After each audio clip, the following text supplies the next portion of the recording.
Artie's at a war with Sal and Richard and High Pitch Mike. Tell you, it's an official war. I think it's an official. What has happened in the halls? I've never. Well, they stay in their room, and I walk around, and they're not to be found. I've never been in a feud this serious before. I really haven't. How do you feel? Do you feel like you want to make things better or fix everything up, or are you willing to have things be awkward? I don't like it to be awkward, and part of me is starting to think, like, it's all fun and new now, but it might start affecting the show. Oh, well. Oh, no. Finally. Here's a man who refused to come in up until now. It's Sal Governale. Good morning, everybody. Did you have a statement to make, or are you going to hide behind JD's skirt? Oh, and Richard, too. And Richard, too. Uh-oh, there's a statement coming out of Richard and Sal. This is a new development. Howard 100 News is rushing to the scene. We're just doing this to avoid that awful wrap-up show. So. Anyway. And we have Robin to thank for us. She gave us a nice talk earlier. Yeah. There was a meeting between you and Robin? Yes. And at what point in the show did this occur? At a commercial break. About 2 hours ago. Yeah. Interesting. I think this is a bad way to handle this. You know what? What's really interesting to me, remember when you guys first started working and we were in the halls of K-Rock? Yeah. And I said it was great to have you here because of the spirit you brought to the place. And now I knew that everybody who worked on the show really loved working on the show. Yes. And that we were one big happy family. Yes. Well, what's happening? We still love You broke our spirit. Is that what happened? Yeah. So if we get some spirited people, we break them? I don't know. If we're a family, how come, we're the outcasts, we're the creeps, we're the idiots. No. I think you Which guys... is fine. You guys are isolating Listen, yourselves. I was thinking for the Robin, last when couple you of make weeks. fun of us, there's a difference. You do it in the content of the show. The only thing that we came up with Artie is that when we don't rip Artie's ability as a comedian. We don't rip Artie's funniness. We don't rip you as a newscaster, or we don't rip you on your the intelligent things that you say. We'll make fun of, like, let's say your weight or meats and vegetables. We'll make fun of Artie's drug addiction if that's the topic. But every time we play a phony phone call, or every time we come in, it's don't ever have these guys on again. I'm sick of them. They're gay. They're not funny. Whenever we talk about stand-up comedy, we're hacks. It's like, it's the work that we provide that we have this spirit for. He crushes our spirit for our contributions. But we're not saying. Why didn't you give that statement to your spokesperson? Because I'm an idiot. Yeah, you need to write. This is the statement that JD should have come in and said. I don't complain about raccoon eyes. I don't complain about the emotional friend, which is funny. Right. I don't complain about Artie's comedy. This is a valid argument. But when me and Richard are breaking our ass every day, it's about our work. That's what we admire We're not Artie, even saying for and Artie we to admire stop your. rapping. Congratulations, Robin knows and nobody in the audience does. But that's my point. I was like, at the very least, they could have written this statement for JD. Robin, now you can be our No. I think the JD bit is working. You really need to give him some notes and write them down so that he can come in and make your statements. These are great. Notes. And this is what you're depriving us of on the air. And she agreed she would be our moderator for this, if you don't mind, Howard. Why would I agree to that? Well, no, just to make sure they get their statements out, because I thought they had some Okay. interesting things to say. All right, go ahead. Here's my statement. Thanks for waiting till 10:45 to do this. She came in and talked to us right before you did the Slash Cousin Brucey interview. You were so busy, we didn't want to interrupt. The thing is, here it is with Artie in a nutshell. Artie knows how I feel about him, and I know how Artie feels about me, and we do have a good relationship. What bothered me is me and Richard are very passionate, as you know, and insecure about our work on the show. We go nuts over it. We drive Gary crazy. We drive you, Howard, crazy. And we don't mind any of the jokes, any of the ball breaking, any of the raccoon references, any of the emotional friend, which is, I've said a million times, is funny, and the roasts are great. What hurts us is that when Artie takes a jab at our work that we're passionate about the show, if he says that our jack and rods are redundant, if he calls us fifth graders, if he says any kid could do our prank calls, if he says we take an easy route by using cunt in calls, and he comes back and he says that Richard Christy is a hack comedian, we're just up-and-coming guys. And we respect and admire Artie, and we want to be a part of the family, and we would love his help. So I don't care about anything that you do, and I've laughed over everything you've done, and I applaud the ball breaking, but we are passionate about what we do for the Howard Stern Show, and that's where we feel we're being ribbed, and we're being kind of, jabbed at. And we're not mad. We're not mad at Artie. We just get hurt when things get said. I listened to this, and this is a quote from you yesterday, Sal. I'll read it back to you. I know, but see, what you're doing you said is this. Wait a second right. now. You said you're not mad, but let's find out. Yesterday, okay. You said the following, and I'm just reading from a transcript. Right. I'm not putting anything in your mouth. You said this to Artie's face. It's gonna be brutal. I know. You were on those stupid fucking shows before Howard Stern. Nobody knew you. Well, they were stupid. You sucked on Mad TV. You sucked on the Norm Show. Beer League sucks shit. It's fucking terrible. It's a lot of projects to suck in. Isn't it? It was a flop. It was in 18 theaters and made $250,000 in America. I could shit that out of my ass. For you to tell me about comedy and what people tell me off the air, you have no fucking clue what you're talking about. Okay. Now, that is a quote. That's so my don't quote. tell me you weren't mad. That's not true. Howard, I never said I wasn't mad. I said it. So compared to Hold on, the can I movies finish? you were in, Robin, grossed a lot moderate more this. than I. Well, let us say this. Let me finish. What I talked about with them before was that all of the things they did yesterday only caused a big break. It didn't really express how they truly felt. It was lashing out in anger, and they really didn't say to you what they actually feel. So what happened was with Artie taking those digs at what we do, our work, not other stuff, which we don't have a problem with, it festered in us. And we said, we're not even going to deal with Artie anymore. We're not going to let him make fun of our calls and say they suck. Let him say all the shit he says about our work, and we'll just sit in the back and do the best that we can. And then it came to the breaking point where I came on the show and Artie said, you guys are glorified whack packers that won a contest. That was the straw that broke the camel's back. I was personally offended from a work perspective, not a personal one. And the only angle I could take back at Artie was diminishing his work as a professional. That was the only angle. I wasn't going to go beneath the belt. That wasn't my intent. My intent was like, hey, you keep knocking me. I'm breaking my ass every day. I'm passionate about what I do. I love what I do.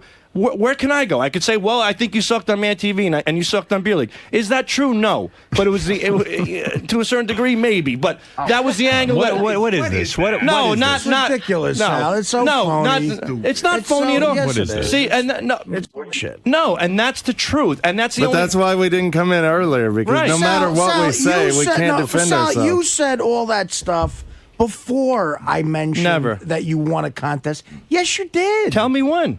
The stuff Howard just read. That's what I said yesterday. Yeah, I and did. then I said you won a contest reacting to that.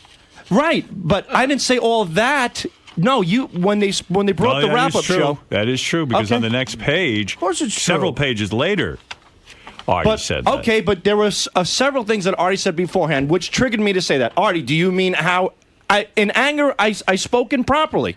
And when you get mad, you say things that you don't mean, and you try to hurt people like you did to me. Well, and how did I try to hurt unfortunately- you? Does and anybody else in this room feel that I constantly bash their phone calls? I don't think you constantly bash their phone calls. I think they are super sensitive to your criticism. And so every time it does happen, it's like in neon to them. And they don't forget from the last time. It just gets heaped on and heaped on, so that they are suffering every time they do something and you go, that's fifth grade, or why do you guys have to do that? They're like, Artie hates our work. No, But but shouldn't the compliments I give them make just as big an They impact? don't hear that. You But know, they don't when you're hear in a that, comedy yeah. club and you see the one guy not laughing and you focus on him and everyone. Okay. Right, and I said, and we're Listen, I'm offended. We get offended if Howard, Robin, Fred, if anybody rags on our work, we get offended by them too. But at the time, they were asking us about you, Artie. We're not focusing on you. Robin has said bad things about our stuff too. Everybody has said bad things. See, I own up to it. If I said it, it's okay. The only problem I have with you guys I'm owning is up a to lot it of the too. gay stuff, but your phony phone call stuff is great. Yeah. Thank you. That's awesome. But stuff. Howard, And I we like don't- the gay stuff. right? Well, I was thank going you. to say Howard likes the gay stuff. What does it matter what Yeah, I fine. think? It doesn't It matters matter. because But what do you care as long as I keep you employed? Exactly. I like what you're doing. Yeah, but you know what? We respect and love Artie just as much because he is a funny figure on the show. There's no denying it. And Artie does come to us off the air, so we do get mixed signals. But that's what He I couldn't understand how you could be so vicious to Artie, and it's not only off the air. Artie has tried to be an advisor to you. Right. He's taken you under his wing. Yep. He's told you how he thinks you could extend your career beyond this show. He's been your advocate. How could you be attacking him? Because lately, within the past month, I don't know what it is like when Artie no longer returns phone calls. I know Artie's going through a lot, and I'm not putting the blame on Artie. Oh, you're calling him? No. You're well, bothering him. No, probably. But Artie's in his own world. He's got his own issues, and I hope they work out. But, we just feel like there's no communication, and the only time me and Richard hear something like Howard said, like the guy in the comedy club, we just hear the negatives. And we got to a point where, look, we'll just let Artie be, and we were convinced that you just don't like us at all. And I don't. You guys are it. very paranoid back there, and maybe I should separate the two Right, of you. because you're feeding I think each the two other. of you are sitting back there day in and day out, and both of you, I don't think between the two of you have an IQ point higher than 90. I think you're sitting there and feeding each other a bunch of stuff. You're getting don't. paranoid. But that's not No more true. don't talk to each other anymore. There's- Just All do we your work. talk There'd about be is so our much this- weeing and all of you. But in other words, about our guys, you work. see what you're doing here is a very bad thing for the show. In other words, now you're forcing me to censor myself in my No, head. not at all. Yes, you are, Sal. Now I gotta figure out what is going to offend you and what isn't going to offend you. Nothing offends and that's me. not. But Sal, clearly something Artie, offends I you. was That's why you're Artie, here. Everything offends you. Artie, I was Sal. Yeah, nothing no. offends me. Yes. I Sal, was that's not crying how this on show the couch, operates. I Sal, can't. you're the guy who got on the show by goofing relentlessly on Baba Right. Booey. And now And there were goofs. But But if you ever hear me talk about Gary as a producer, I'm the first guy to say that You say he's horrible. I say he's a great he's producer. awful. I Every only shot say you- that once in a while Sal, to you're get on just his a skin. flat out. You say lunatic once in a liar. while, I mean, you're Gary's a horrible Yeah. producer to get under his skin. Right. So accept that from Artie. I can. Sal, you've called me a shitty producer so many times I can't even count it. All right, but have I called you a great producer? No. When asked So who, has Artie called you a great comedy Yeah, from- guy? yeah, from time and to has time. Artie called you a shitty comedy guy? Yeah. She does the same thing you do. I Now know. Go back there and suck it up. But I listen, am, but that's my point. The point Get that I'm over trying it, man. like Get girls. over it. The point that I'm trying to make is that we respect and admire Artie, and we're passionate about our work, and that's why we were mad. I told you do good work. That's all that matters. All right. but listen to this. Like I resent everybody, you worrying about what Artie thinks. we do this. What we did. Exactly. I mean, I agree with us you. getting up, us getting upset at what Artie said. Everybody's had that happen to them on this show. Artie's got upset at you for setting him up with that bit when you brought the girl in. That like, Okay, Robin but got did I upset. give Howard some sort of edict about not? No, we am I no, setting rules? and we're not giving you an edict. Yes, you are. No. Yes, you are. No. You're telling me there's certain things you don't want me to say. No, we're not saying that. We're just saying we get irked at when you say it, but keep saying it. We'll deal with it. Sal, you don't You want him to clearly keep saying can't it. deal with No, it. no, You're Sal, not doesn't- dealing with wait it. a second. Sal, you don't want him to keep saying it, do you? No, I've come to the point where I just have to. That's it. So I ha- you're going to be allowed to say about Gary, he's a shitty producer, and Tom say he's a good producer, and call him a monkey and everything else. I mean, and I then- heroin addict. The right lines for I bitch like that my father falls off a roof, and that's all Again, fine. and you're gonna Okay, be able to do you want me that. to start censoring you, motherfuckers? But the point. No, not at all. And you know what? Go off. That's fine. I could deal with Artie that. didn't But at say least anything to you about writing about his father falling off the roof. I thought it was a little never. wild. No, But here, let Why me. is that okay? I sit back and I Why? take it. Yeah. I take it. because it fell within the content of the show. High Pitch Mike and him had a feud. High Pitch Mike came to me, and me and Why Richard is it composed okay the for you song. to Gary? You're Why an is it for asshole, you? Sal. Why is it okay for you to call Gary a shitty producer? That's to break his his work. balls? But So is we it fair think to break your balls? yes. So then why are you telling him you don't like it? Why does Artie do the emotional friend while I'm crying on the couch? Because it's funny. Right, and that's why we do what we do. But then why are you now on the air I'm not saying, the one right. I'm not But the one no, we're not instigating this. talking about that. What I'm trying to say is that when it's within the content of the show, when you're discussing Artie's drug addiction, when you're discussing But his Artie way, says when these you're things discussing, during the hold show. on, when What you're do I discussing, crowbar it in? No, when you're discussing issues with me and issues with Richard, we have no problem. I don't have a problem. You with have a problem. We know Makeup, what your problem is. raccoon, Your problem- emotional friend that you said egg him your- onto. you said I have no your problem. Gary dancing Wait a around me with a. second. Wait, let me tell you. You know what your problem is. I've never complained about any Your of that. problem is when Artie says that you're a shitty comedian. Yes, But you say because that's Gary's my a shitty personal work. producer. But it's How not, is that different? It's not a comedian. I know I am green at comedy. I've admitted it. I'm then talking what's the about problem? I'm talking about the work that me and Richard So composed what do you for the think? show. So what does Gary do for the show? Yeah, but it's different. I don't Why? know. I can't Why put my is it finger on different? it. You mean your work for the show is different than Gary's work for the show? In other words, when you say Gary's a shitty producer, isn't that the same as Artie saying you guys are shitty, phony phone callers? Yeah, but you could see. But First of all, you could see that's not past what I'm that. saying. What do you mean? I can't see past that? You could I see the past difference in that. I'm playing your call. I know, but I don't see a difference in that at all. Can I say something? You got to suck it up. We're not talking about that. We're talking about Artie. We feel that Artie jabs a lot of our hard work. Artie jabs your hard work, and you jab Gary's hard work. But let me say this. But let me say, wait, don't nod your head. You don't know that you jab Gary's hard work? I make fun of him. It's a goof. It's a joke. It's a goof when We all you do jab it. each other's hard work. We think that Artie's being Because sincere you're in his hate. paranoid. Right. I mean, Gary's healthy. Everyone here's healthy, but you're not. Right. So then get healthy. Go see a Well, psychiatrist. that's what I said. Hey, Howard. The opening of my statement was it's because of our insecurity and our paranoia that we got upset You don't with think I have Artie. insecurities about So comedy? you Every want to performer on ask. earth has Everybody here has We do. insecurities. We think that. I want to run something by Sal because this is one of those things that I thought was, maybe humor in your mind, but not to me. The week you were in for Get John's Job, right? Howard and I had some incident. There wasn't a piece of paper in front of him, a cart that he needed or whatever. And we got into a fight and everything and, like a real thing. And you walked in and you go, here's the problem, Howard. Gary's a horrible producer. Right.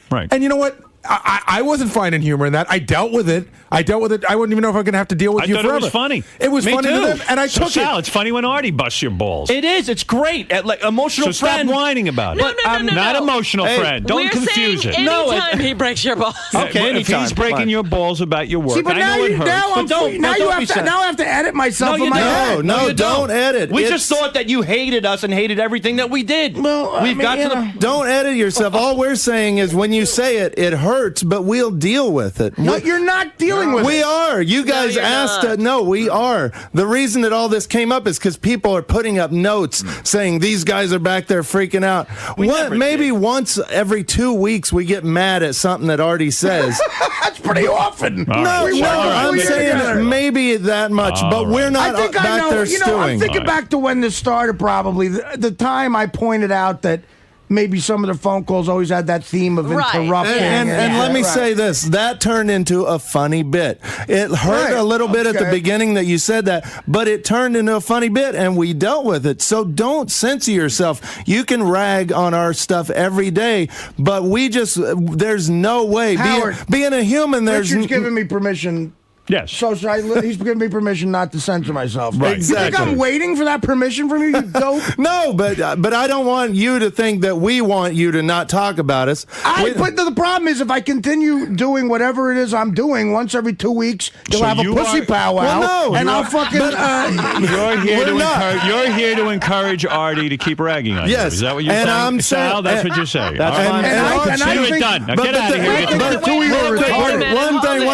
a minute. Our defense is we're human. We're not made of steel. It hurts a little bit, and that's all we're saying. You think all of us. Do you think it's funny? I you think I agree. get a laugh out of high-pitched Mike saying "follow your dad" and fall off a roof? I know, but when you say on the air that you're pissed about that, that's all we're saying. That we're human, just like you guys, and we get Okay, hurt. so stop making those jokes about my father. Stop making the jokes about Aaron. But we're not telling you to stop. I'm not a They're fag. I don't saying care they can about handle that it. shit. Wait We a can minute, handle hold it. it. I don't want They don't this like it, though. to end before we determine, are you going to barricade yourself in your little studio? No. Or will we have some freedom of movement around in the office again? I never gave up my freedom. Here's my. No, they've been closeted for a couple of weeks I tell you, now. I like them. They've been closeted their whole life. Hey, Howard, let me ask you a question. In the history of the show, with 24 years, right, for all the shit that you ever said about me, have I ever come to you and told you not to do something or told you that it No. hurt me? You just fucking man up. But this all Everybody started. in the office knows how you feel, so clearly you're telling someone. Right. No, but we're not coming to Artie and saying, hey, stop talking about No, it. you're going to other people. We You're going to other didn't people go behind my other- back. No, Yeah, but we're not. Richard, and I whatever never, you In all fairness I to never these guys, talked behind your back. Jason revealed that. They didn't. Yeah. Okay, but and still. and what Okay, look, Jason truth hurts. Jason. Everybody else knew how they felt, Howard. I'm telling you, we all knew. Right. Jason repeated verbatim, but we all knew this was going on. The fact is, I'm weirded out by you having a discussion about me on any level. We're not having with discussions. I don't talk behind your back. Jason came in and said it. I Jason don't- made that up. No, he said He was bringing up when I was mad about you ragging on me at the roast, but that's something I talked about on the air. I am clear now on this. I'm not. I You hope boys- that. Well, see, there's still some feelings out there. They'll have to be There was ironed a lot out. of They'll have to be rotten ironed stuff out later. said that was all very destructive. All right. But Listen to me. I understand what's going on now. The boys are saying they are hurt, they're human, but the fact of the matter is they recognize it's this Howard Stern show. We They've need got it. somebody who speaks stupid because I can't interpret what they're saying. I'm interpreting. I speak stupid. Well, let fluently. me make it clear. I'm not mad at Artie. I won't stay mad at Artie. I'm not an angry guy.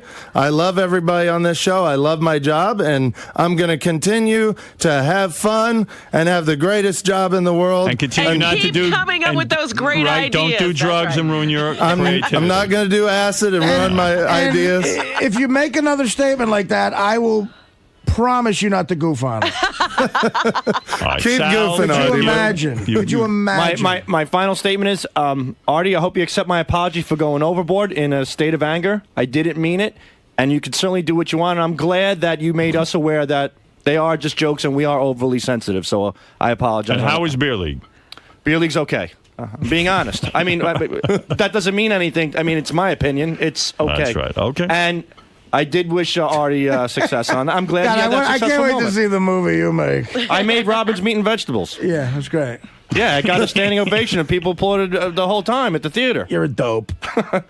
That was funny, Artie. I'll take You're it. comparing that to my movie. You're an idiot. No, it was better. Meat and Vegetables was better. It's not a comparison. I really don't like you. I hate your guts. All right, thank you. I love you, Artie. No, you're a and I wish fucking you the jerk. best. You're a phony. Because I compared Robin's Meat and Vegetables to No, Beer League? just because everything about you's phony. You're a Okay, dummy. I'm phony. You're a dummy. I don't like the two of you. Stay away from me. I thought Robin, this I'm would get not- better. Robin, I thought you came to us to come in because This it's would going to get be better. I thought we could clear This the show's air. about honesty. I don't like either one I'm of you. being honest. I said it's okay. Beer League's okay. I'm being honest. Nobody cares about your If opinion. I was a two-face, I'd say Beer League was good. But nobody cares about your opinion, Sal. I don't care about. I'm making my final statement He to asked you. you as a joke. I love you. I hate your guts. Is there anything we can say, Artie? No, I don't like you guys. I'm honest. I'm Well, not like you guys. I yeah, really don't like you. why don't There's you- people I don't like in life, and you're two of them. Has it always been like that or just now? Well, I mean, no, the last couple of days. No, of course not. The last couple of days, I've seen you for the fucking serpent pussy homos that you are. Go have a pussy powwow about it. Artie jabs at us. We don't think he's not kidding. You fucking fags. Hey, what about when you fucking got mad at disgust me. Howard? You've gotten mad at Howard And for I doing went, and then stuff. I went to him and said, "Listen, I got to go on the wrap-up show and bitch about you for an hour and a half." And then, Well, you did. You complained about it on the wrap-up show the day that he brought the you don't, chicken you don't for see you. what's different about this, you idiot. Yeah, No. it's It's you. like talking to an idiot. It's not. It's not different. It's something that Howard did that upset you, and you've talked about it on the air. Well, Howard acted this. Me and Howard acted the way you two are acting right now. You know what I'll do, Artie? This week, and I will rewatch Beer League I never and wanna- give it a second. I promise you, Sal, I'll let me give tell it a you second something, chance. Sal. I'll have some beer. Sal, I want to tell you something. I don't like you on any level. Okay, and but I don't I care will what you try think. to Of, make an I don't attempt. care what you think about Beer League. Jeez. I really don't. I really Well, don't. the You're people a dummy. who pay tickets No, do yeah, to see it. A lot of them say they like it. Maybe they they're care. lying. Maybe they're lying. I don't know.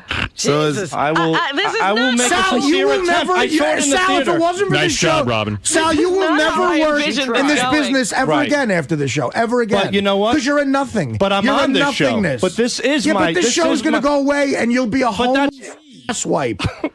Well, I'll be that. I can deal with that.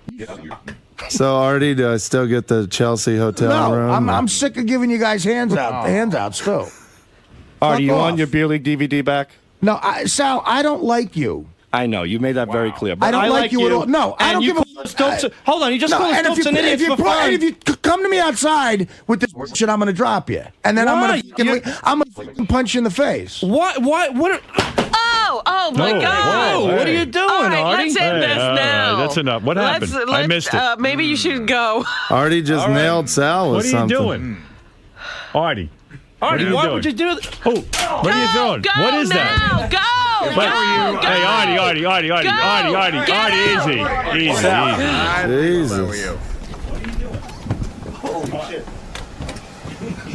Sal. Holy cow! I feel bad for the guy. I mean, is it me? Did I go overboard? No, I did nothing. What it was that set him off. I said I'll rewatch Beer League with a case of beer, and he went crazy. What are you doing? All right. Artie, what are you doing? Jeez. What did you just do? I missed it. I'm here drawing pictures. Wow. What just happened? I'm being real. Did you throw some at him? Yeah. Why are you doing that? Come on, man. Sal, I mean, That's not He cool. wanted him to shut up. Howard, you know what? I don't care, man. Yeah, but that's not cool, Art. I don't care. Then fire me. You want Then to be fire me. fired? Why do you have to? Why is it? What just happened? You all right? You want to go sit down? He's sitting. He's sitting. What just happened? What's just happened? I'm telling you, I I'm missed dropping it. him if I see him. No, you're All not right. dropping him. Then Artie, well, it's my life. stop I'll it. make my own decision. Artie. Sal was being a jerk again. So let's leave it at that. I thought he could control He himself can't- he and cannot- just talk about how he feels. He does not play well with others. But he just couldn't do that. No. What set you off right there? I didn't. I missed it. I just can't. He's just a phony asswipe. I can't deal with him. I don't like phony people like that. It's gross. I can't be around them. I really can't. So fuck it. You want me to leave? I'll leave. Nobody wants you to leave. I don't want you to leave. I wasn't expecting you to leave. Do you We want hired to, a do you want to stalker. leave? We hired a stalker. What are you saying? We You- gave a stalker security Clearance. Yeah. Oh, dear. What happened? I missed it. I threw two things at Sal. What did you throw? I threw a CD and I don't know. Whatever. CD. I couldn't see what the What are other you, one odd was. job? The other thing was like kind of cubic. Yeah, I couldn't see Let me it. see the evidence. It was a good shot, though. I got a good arm. That's what it was. You threw Xylene? I don't know. I picked up whatever I could get. A CD. What's the xylene? I don't know. It's a box. God, I can't take Fortunately, he threw something that wouldn't hurt him. But it could have been something the worse. CD could got him in the eye.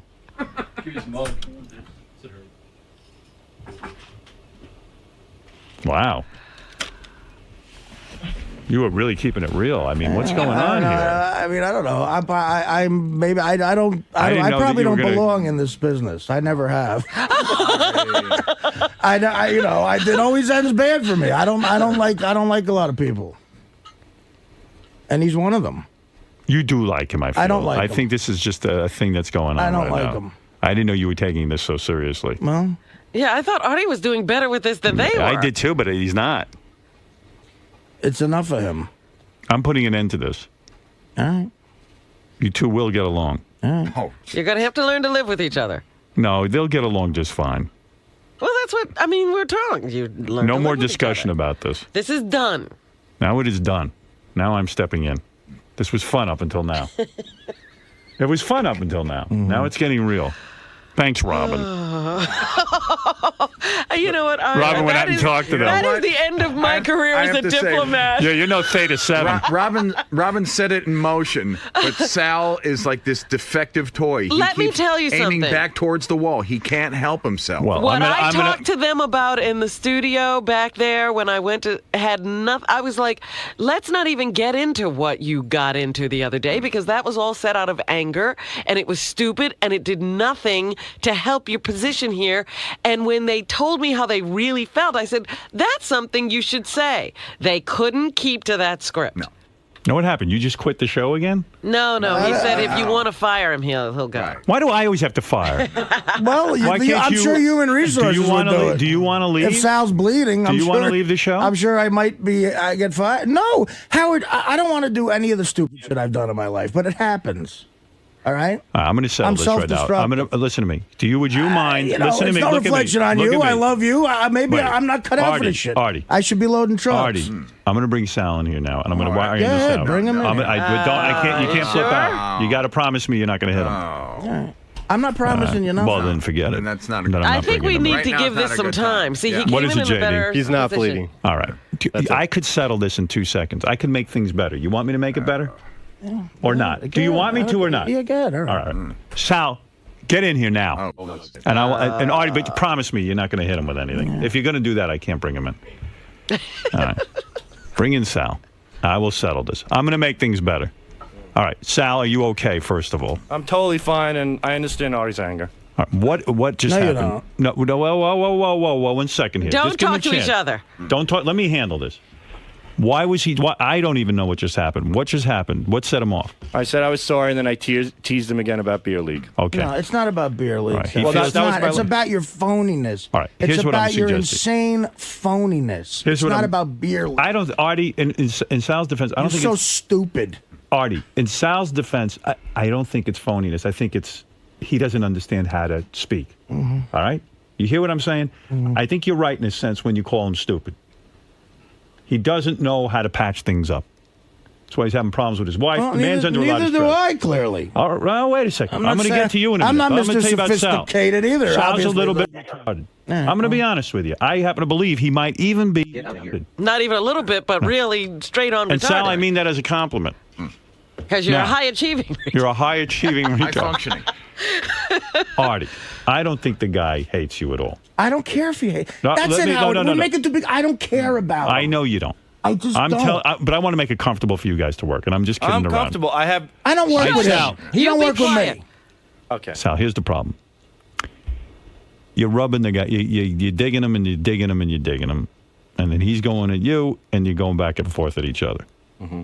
I happen to know that you guys do like each other. I do know that. I know right now you don't, but up until a few days ago, Art, come on, I know you like the guy. I've never liked him. All right, you really never have liked him. Never liked the guy. I thought he was a creep.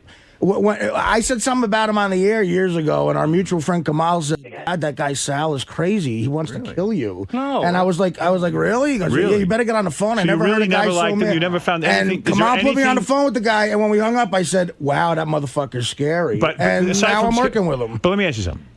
Is there anything you like about him? No, Honest to God, nothing. I don't like the kid. You really don't? I don't like him. Wow. It's just you never met Well, somebody you're you just don't doing like. just as well as I did, Howard. You never No, met I've never- somebody you just don't like. That's true. I don't like the guy. There's a lot of people like that in my life. And this is not hungry Artie saying this. This is. No, it's not I know you're in a hungry. bad mood. You haven't had any cake or sugar. No, I'm not. Cupcakes. Well, that's Various devil dogs. That's aggravating, but That is aggravating. well, you know, This is tough for you. I'd like to eat. All right. 33 past the hour. Sal. Okay, here's what I'm going to say. Sal's crazy. All right. All right, I and- like and- Sal, and I love you, and I love Sal. I know you do. I love all you guys that work I'm with not me. asking you to choose any sides okay. at all. I want to would tell you never do something. that. I love you all. Artie, you're interested in working here, right? Yeah, Are you? I Or don't you know hate what I'm it? interested Do you in. hate I don't it? know what I'm When you get interested in. depressed, This I is know not you a hate it. time to ask him this All right, question. all right. I hate Artie, work. I'll ask I don't you like something. work. You don't like work. I This hate is too work. much for you? This is the greatest job ever, but I don't Okay. like jobs. Me too. I'm with you. Right. But as far as the job goes, this isn't so bad compared It's the to greatest job of all time. Thank you. But I just don't like working. All right. I'm with you. I want to go somewhere and just be by myself. Absolutely. He's Wouldn't back we to all? Italy. Wouldn't we all? Doesn't have to be Italy. It could be. right. It could be Where- the Italian section of the Bronx. Who knows? It could be your new house. You could be hanging out there for I a don't while. know. It would I be just. very I don't. nice. I don't. Are but you this is- envying Britney Spears' life at this point? But you know, again, it's probably maybe it's not even Sal's problem. It's my problem. I have a history of. Look, I got. You're doing I fine. got arrested. You know, and I spent, that was a past. I- You're I don't- doing I don't- much better. I've never gotten the proper counseling. All right. You're going to get it one day. All right. Listen to me. I don't. I'm not. I can't walk around halls in a big corporation for too long. All right. I hear you. You're not a corporate guy. No, I'm not enough. I'm not an anything guy. All right. You're a guy who wanna has grow his, a beard and eat. Artie does what Artie's going to do. No, Listen to me. I'm not even saying that. I just don't. You're not. Maybe it's not Sal. Maybe it's probably me. What do you want me to tell you? All right. Maybe it is. So what I'm saying is, you two guys, listen to me. This will pass. No. Artie, trust me on this. All things change. I don't say you're going to love the guy. I'm not saying that. I'm saying feelings will change. These are very angry feelings right now. This is an open sore. And you know how sometimes open sores heal? Mm-hmm. This is going to change. What I would suggest is, two of you give the weekend to cool down. Come back here next week. Let's not even bring this up next week. Okay. Let's make a pact. Yeah, sure. All right? We're going to make a pact. All right. We're going to go back. We're going to do the show. We're almost going to pretend that none of this happened. Sure, we'll know in the back of our minds it happened. Sal, I apologize to you. Nobody should have anything thrown at them. That's fine. I My understand. fault. If someone should leave, it should be me. No. That's true. Artie's right. I crossed the line. He crossed the line. I did what AJ did in a sense. If you're willing He didn't to. hit me. All right. Okay. That was tried. fortunate. I was trying. He tried to hit you, but That's his all arm right. isn't what it used to But, be. you know, attempted murder is not murder, so. You should be ashamed of yourself for missing. But all right. Nevertheless, Maybe you would have knocked some sense into let's me. go back to all of us hating Scott next week. Yes, All right. And then that's much more I never gave that comfortable. you never gave that up. I never gave that. No. Here's what I'm suggesting. And next week I say we give this a rest. It definitely got out of hand, and Right. I apologize to the whole show. Fair enough. Look, I apologize too. I didn't mean to throw something at somebody. I understand, But I you know, understand. I don't. It's not going to go away. This is not going to go away. I didn't say it was going to go away. I said we don't need to bring it up next week. These two started this. We understand We that. understand Okay. that. And I want to protect Artie. Yep. And I want to protect you guys. All right. And if I don't want Artie to come here and feel uncomfortable at work, and I don't want you guys feeling uncomfortable. and he shouldn't. You're right. That's right. I don't even want to hear you say a word. Right. What I'm after, and in a sense, I take blame here too. I allowed this to go out on the air. I did. I was interested in this conflict. I didn't realize it was going to get this vicious. Sometimes I think it's a little bit of a put on, but this clearly was not one of those times. No. Like when Artie says, "Oh, I hate Sal," I almost still don't even believe it. Right, absolutely. But he's telling me, and he's looking me in the eye, and he's saying, This I is really real. hate this Yeah, guy. This yeah. is real. And I am at fault to both of you for not realizing how serious this is. And I would take some blame in that too, because I did not realize it was that serious on Artie's part. Right. I have been involved in many things on the air where I get worked up, but I do have a certain amount of, this is good for showbiz. Right. You see? Now, this has crossed the line. This has gone overboard. And I can't allow that. Now, I'm seeing that I'm contributing if I allow this to go on. And we don't want that. Yeah. I am now taking this thing seriously. It's 11:18. I am taking this thing very seriously right now. I think I I'm really supposed am. to be on the Adam Carolla show in 2 minutes. Yeah, and I'm being serious about this. I really am taking it seriously. I see that Artie is deeply hurt. I shouldn't have let this go on. And I see you're deeply hurt. I apologize to both of you, if I may. Artie? Not your fault. No, it's my fault a little bit. I take a little bit of responsibility here. Very little, but I do take responsibility. I'll take more because I started it up again. Right. The truth of the matter is, it's a very difficult situation because if I did what I tried to do, I'd be in handcuffs right now. Right. So you know. All right, it's different. Listen, I know Robin. A little bit of divine providence then. I know Robin has gotten into arguments on the air, and I'm very sensitive to the fact that when the argument goes too long, it hurts her. See, but in a way, And I'm very Don't sensitive. hold it. Hold I it. survive everything. No, In a you way- do. no, but And in a- Artie will survive this, and Sal I will survive survive this. but in a way, I don't But I trust. do I need- don't trust myself now because I crossed the line that I thought I would never cross.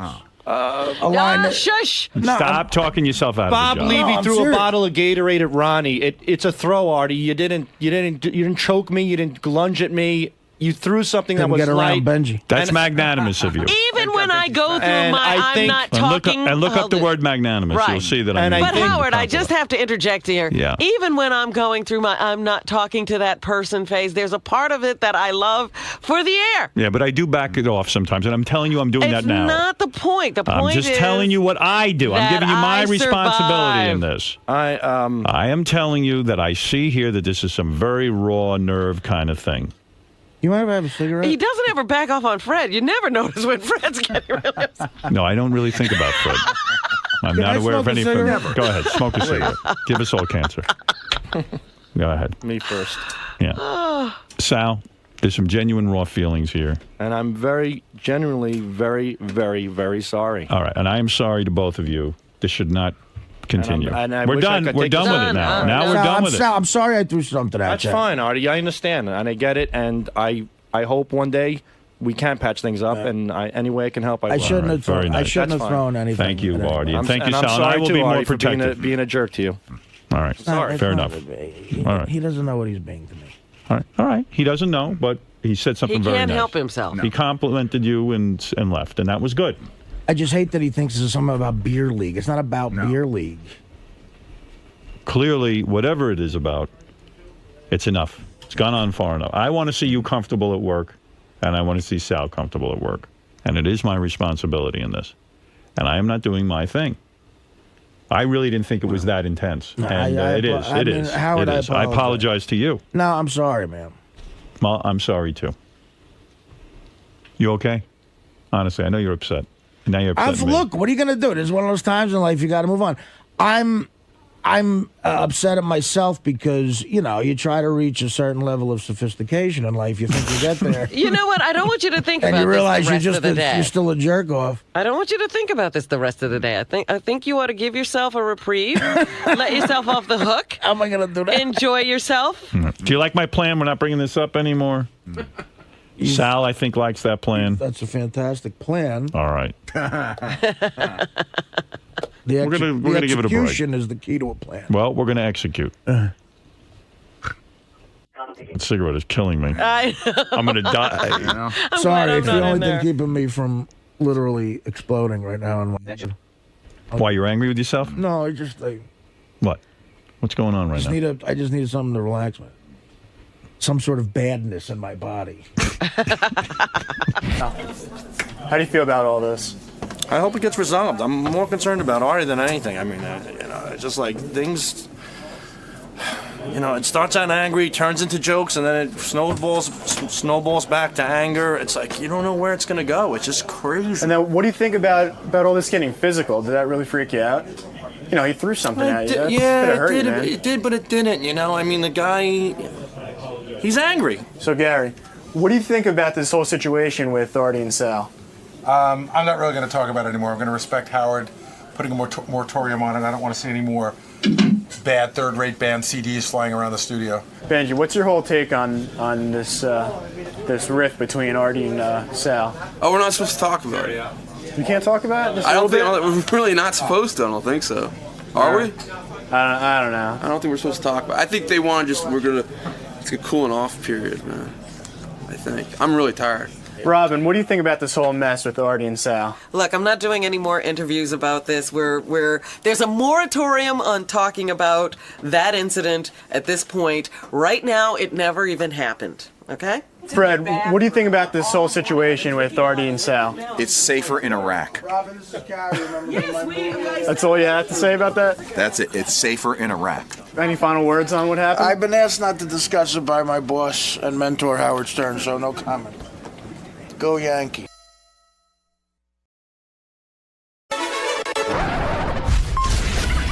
This is a Howard TV original production. On this episode, see what happens when Stern Show staffers get thrown under the bus. What about? No one is safe. Do you feel as if he threw you under the bus? Give me a fucking answer. That is a bunch of bullshit. I would guarantee. I'll say.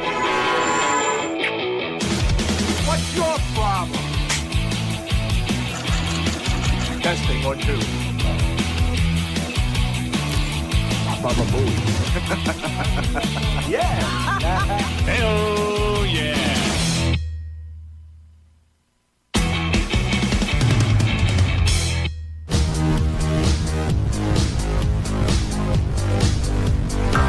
Around here at the Howard Stern Show, under the bus means when somebody goes behind your back, rats you out to somebody else, and then that information gets on the show. When somebody gets thrown under the bus on this show, the damage can last forever. There's feuds that have been going on in this show for years. It's like taking your pal who you're hanging out with. Hey, how you doing? Oh, there's a big fucking bus coming.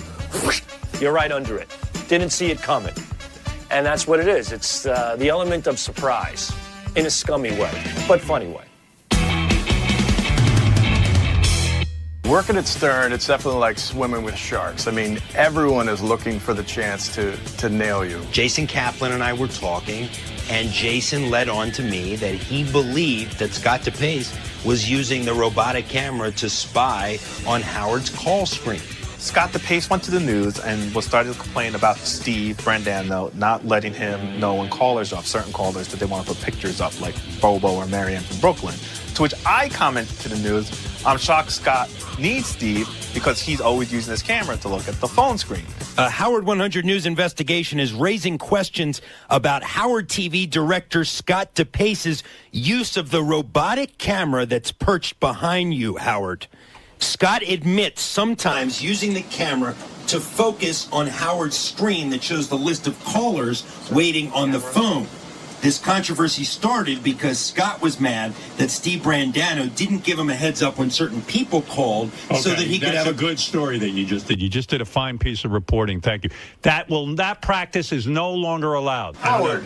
That is for my eyes only, not for Scott DePace. I don't want to share who is on the phone, or I don't want to make my screeners uncomfortable with what they write on the screen. There is no reading of my screen anymore. So Scott DePace was using his cameras to figure out what I was doing nothing wrong. First of all, I can always... Do we understand each other? Yes, Howard, but allow me to tell you something. I can easily go back in Will's office and see the same thing. It's not like I'm spying. Don't spy on me. Scott was looking at my monitor where the phone calls come in to judge whether or not Will was stacking the deck against him and things like that. I can't have that go on. I can't have somebody pressuring someone about their job. No one is to look at the computer screen where I have notes about callers. It's for my eyes only. This is such a... This is such a crap story in the first place. What does he think he needs to learn?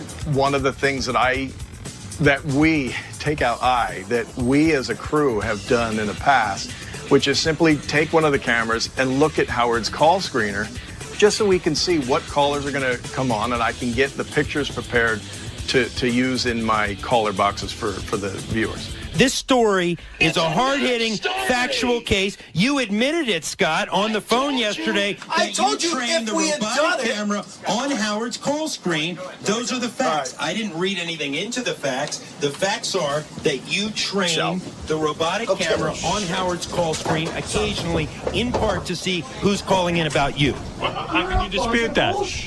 How is that? What about that is not factual? What is, first of all, I didn't hear what half of what you about said that because is I not was running down there. But I explained to you 10 times that if we had done it maybe 10 or 20 times, maybe once I looked. He's using the tools that we give him for the show so he could spy on the show, and that's just not a cool thing. I spoke to the guys who work the phones, and I said, okay, so tell me, guys, how many times would you say Scott has called you because he's seen a call on the screen about him, right, and he's complained about it? And they said 10 to 15 times. That is a bunch of bullshit. I would guarantee. What a maniac. He was like Herman Munster. He's like, no. He's got real evidence. Here's a guy who's been made fun of 1,000 times and been called an ape and gorilla and a beaver, and now he's going to make fun of me. Whatever. I would prefer that you not train your I don't train anything. Usually it's Phelan doing it on his own. He started to bring my name into it, saying that, it's mostly me that looks at the monitors, not him. And I guess he was looking for some heat off of him. 9 times out of 10, when I see something on the screen, it's not because I asked to see it. It's because Phelan had done it, and I happened to see it. Do you feel as if he threw you under the bus? Yes and no. He got my name out there, which is nice. Anybody that follows me on Twitter, that's Bri Phelan, 12.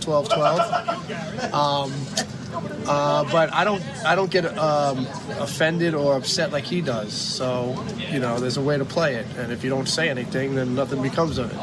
When you start throwing your hands up in the air and start banging the studio around like a 5-year-old, then you're going to get called on it. I was interviewing Brian Phelan. Yeah, what did he say? I know what you were interviewing about. Me supposedly throwing him under the bus. I didn't throw him under the bus. I just stated a fact. Okay. Yeah. End of story, right? It's your ass. You're getting run over. Phelan's just waiting for another bus, all right? It'll come to him. Don't worry. But take it like a man. I missed what he said. He said, I can't wait for Scott to find out Jason leaked the story. Leaked it? Yeah. I don't know if it's leaking when you go right up to the news and say, hey, you guys should do this story. Jason doing that's a home run. That's why Jason's a good guy. He comes to me with stuff that I know is going to work on the air. I just reported on something I noticed, and Howard told him to not look at the screen anymore. So clearly Howard thinks he doesn't need to look at the screen, and that's good enough for me. You said there's that guy Vinny's on the phone. Right. He's saying something mad about me. You know within 30 seconds when it's up, so you scan it and you complain when people say bad stuff about you. So what? Where's so the give me lie an example. What do I say? I just gave you an example. So I You say, don't. Hey, Will, please don't put that guy up. You say lower the phone call. Fucking ridiculous. Well, you're gonna call me a liar. You call me a You liar. are lying. Okay. You're totally lying. I'm not You've never lying. done that. I was so mad at Jason, I decided to take what little things that I had on him and turn that into a news story. I was in the coffee room, and the intern said they're getting 2 cups back. I go, these Benjy's again? She's no, I already got Benjy's. These are for Jason. Are you sure they're for Jason? Well, I don't know, but that's why you need to verify. Tell Howard. Because that's Howard great. anything. Oh, come on. I'll throw my people under the bus. You throw me under the bus? Here's the story. Okay. I've witnessed more than one occasion Jason having interns go back and get coffee for him. That's true. I've seen it. They go to college, and here they are being interns, and that fat lazy ass can't go get his own fucking coffee. So DePace claims that Kaplan uses interns to get coffee. And the fact of the matter is, Kaplan does use interns to get himself coffee, along with other members that are actually in the studio. Guys, who knows how to get coffee? You? 2 large black coffees. Hey, when you make them, how many little cups do you use? 1. All right, use 2 per cup, okay? Yep. Thank you. No problem.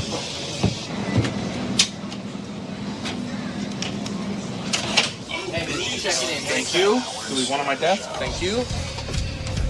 But then what happened was DePace took it a step further and said, I'm not sure that Kaplan's boss, Gary, would feel very good about him sending interns out for coffee. So, of course, then I go to Gary, and it backfired on Scott. You're Jason's boss. What are your thoughts on Jason having interns bring coffee? Well, my first thought is what goes on in my office is none of Scott's business, so he shouldn't comment on it. And I know that they send interns out to get them breakfast every morning. So, you know, he should figure out how to direct the show instead of figure out what Jason's up to. This is part of this escalating war between Jason and Scott DePace. Scott was also claiming that Jason is misusing his power by sending interns to get coffee for him. When that story came up on the air, Howard backed it up 100%. Jason is very busy during the show. Yeah, he records everything that happens. And I have him doing 20 different jobs, and if he needs a cup of coffee, I'm okay with that. Wow, I'm shocked. Why are you shocked? He has time during the commercial breaks to go get a cup of coffee. No, he doesn't. I think it's just ridiculous that a grown man with, you know, although he is a fat guy, who can't walk 25 feet to go make his own coffee. He's obsessed with me. I know. He's obsessed with me. You've been trying to tell him, get me in trouble for everything possible. You're obsessed with me, Scott.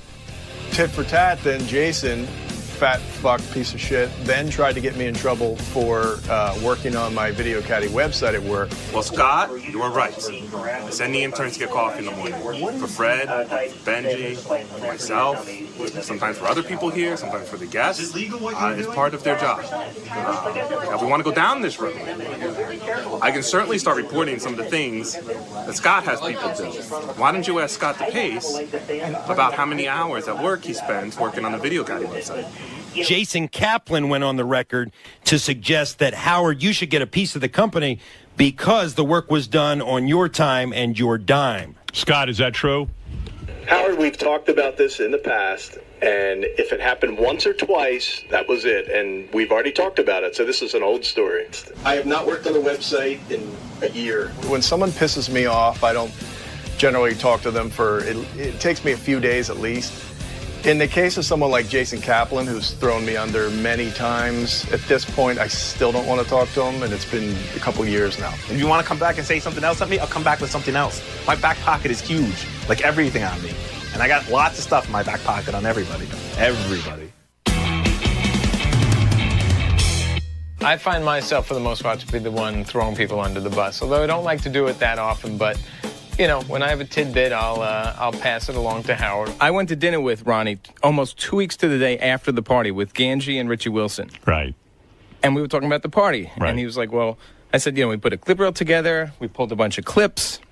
He said, what'd you pull? I said, Howard's speech, Robin's speech, JD's poem that he read, you know, from your speech, and your speech. And he said, what the hell are you talking about? I said, don't bust my balls. Stop it. I didn't make a speech. And he was dead serious. Do you not remember you made a speech at the party? I was there. I remember doing the thing with JD. That's what I remember. Wow. I said up there. That's what I said. All right. I knew I gave a speech. Did I remember every word of it? No. This is a man who took me from a limo seat. I've sat in a limo, in a broken down limo car, and this man took me. This was a social, non-work event at a restaurant in his fucking town that he invites me to, and then he throws me under the fucking bus like an asshole. He doesn't know he made a speech? He wasn't goofing on us, and he thought we were goofing on him. Here's your speech. Are you excited to hear your speech on the show Monday? Dude, you're never safe. You're never safe. There's no such thing as safe. It's like constant. It's a constant TV and radio show. Constant.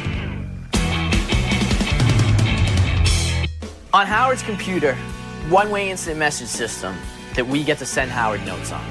And a lot of those notes are, hey, prank phone call on GP1 in purple. And so what we'll do with this is Richard and Sal come back and tell us, hey, this specific prank call is on this page in this color. So Richard and Sal put up a bit. They let me know the bit was up there. I put up a note for Howard. We did go out on the street and ask people about Gaddafi, and there were several women who actually were upset that he was gone. I mean, I can't imagine. It was wild, right? Let me see. I'll play it for you. A lot of times when Howard's talking about something, we'll put a bit up. And if he doesn't get to it soon enough, we take it down because a lot of the pages are congested. You put up a sign, GP1 in white. There's nothing in white. Is this Scott's problem? Is this Scott's mess? I don't fucking know whose problem it is. I don't know. It gets me annoyed. Howard calls for the bit. I'm not looking at my computer screen. Gary yells out for the bit. I yell where the bit is. It's in GP1 in yellow, whatever. And the bit is gone. So everybody's confused. Mass confusion. Who put the fucking note up? Give me a fucking answer. Richard put the note up. All right, so where is it? Column 2, GP1 in white.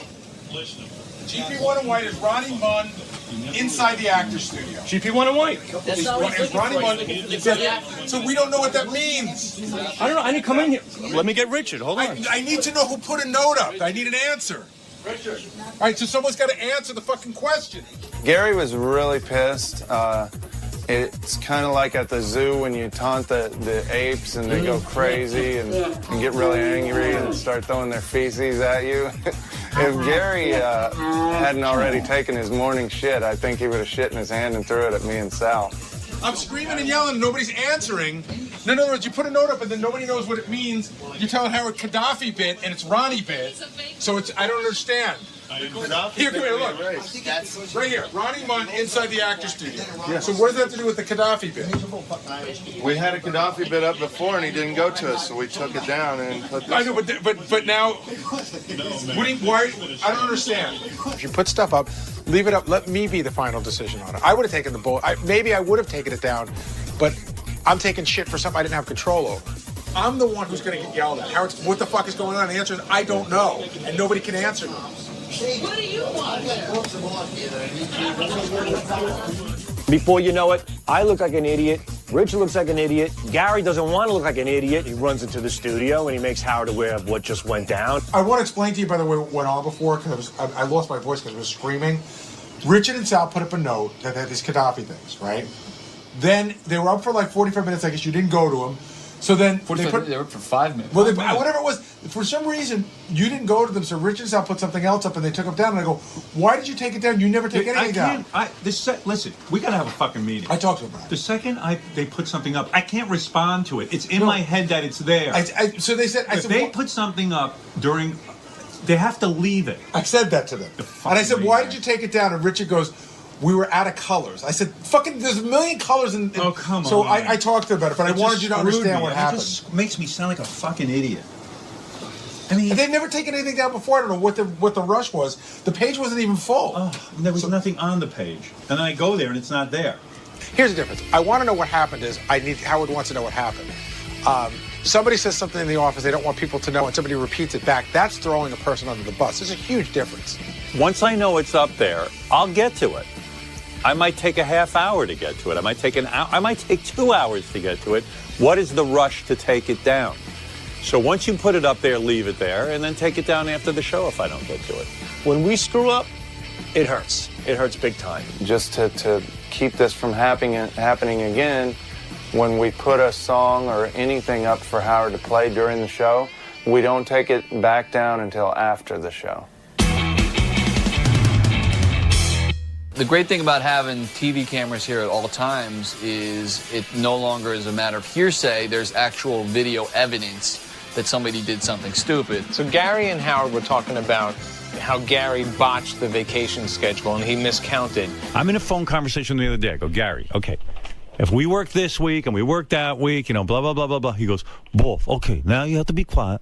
I'm going to count the days that we... What are you gonna fucking... I can count? Boom, a trigger went off. We have a piece of tape that we got like maybe a year and a half ago of Gary holding up 4 fingers but saying 3. He goes, 3. So we got a great clip of Gary counting wrong. Every single, you don't even know where you have to be. Yeah, I know the clip. We come back here. Yeah, we have that ready to go. He counts to 3, but he holds up 4 fingers. So I'd like to plan a vacation too. Good, plan it. Fred needs to put up audio. I'm thinking about going to Costa Rica. Howard TV has a funny clip of Gary counting wrong. What? Yeah. Let me hear that. I'll go over here and figure it out and come back with a number. What do you need, a calculator? That's how he does my vacation. It was 1. You know, and it's 3. And he holds up 4 fingers. Listen, that's the guy counting the days.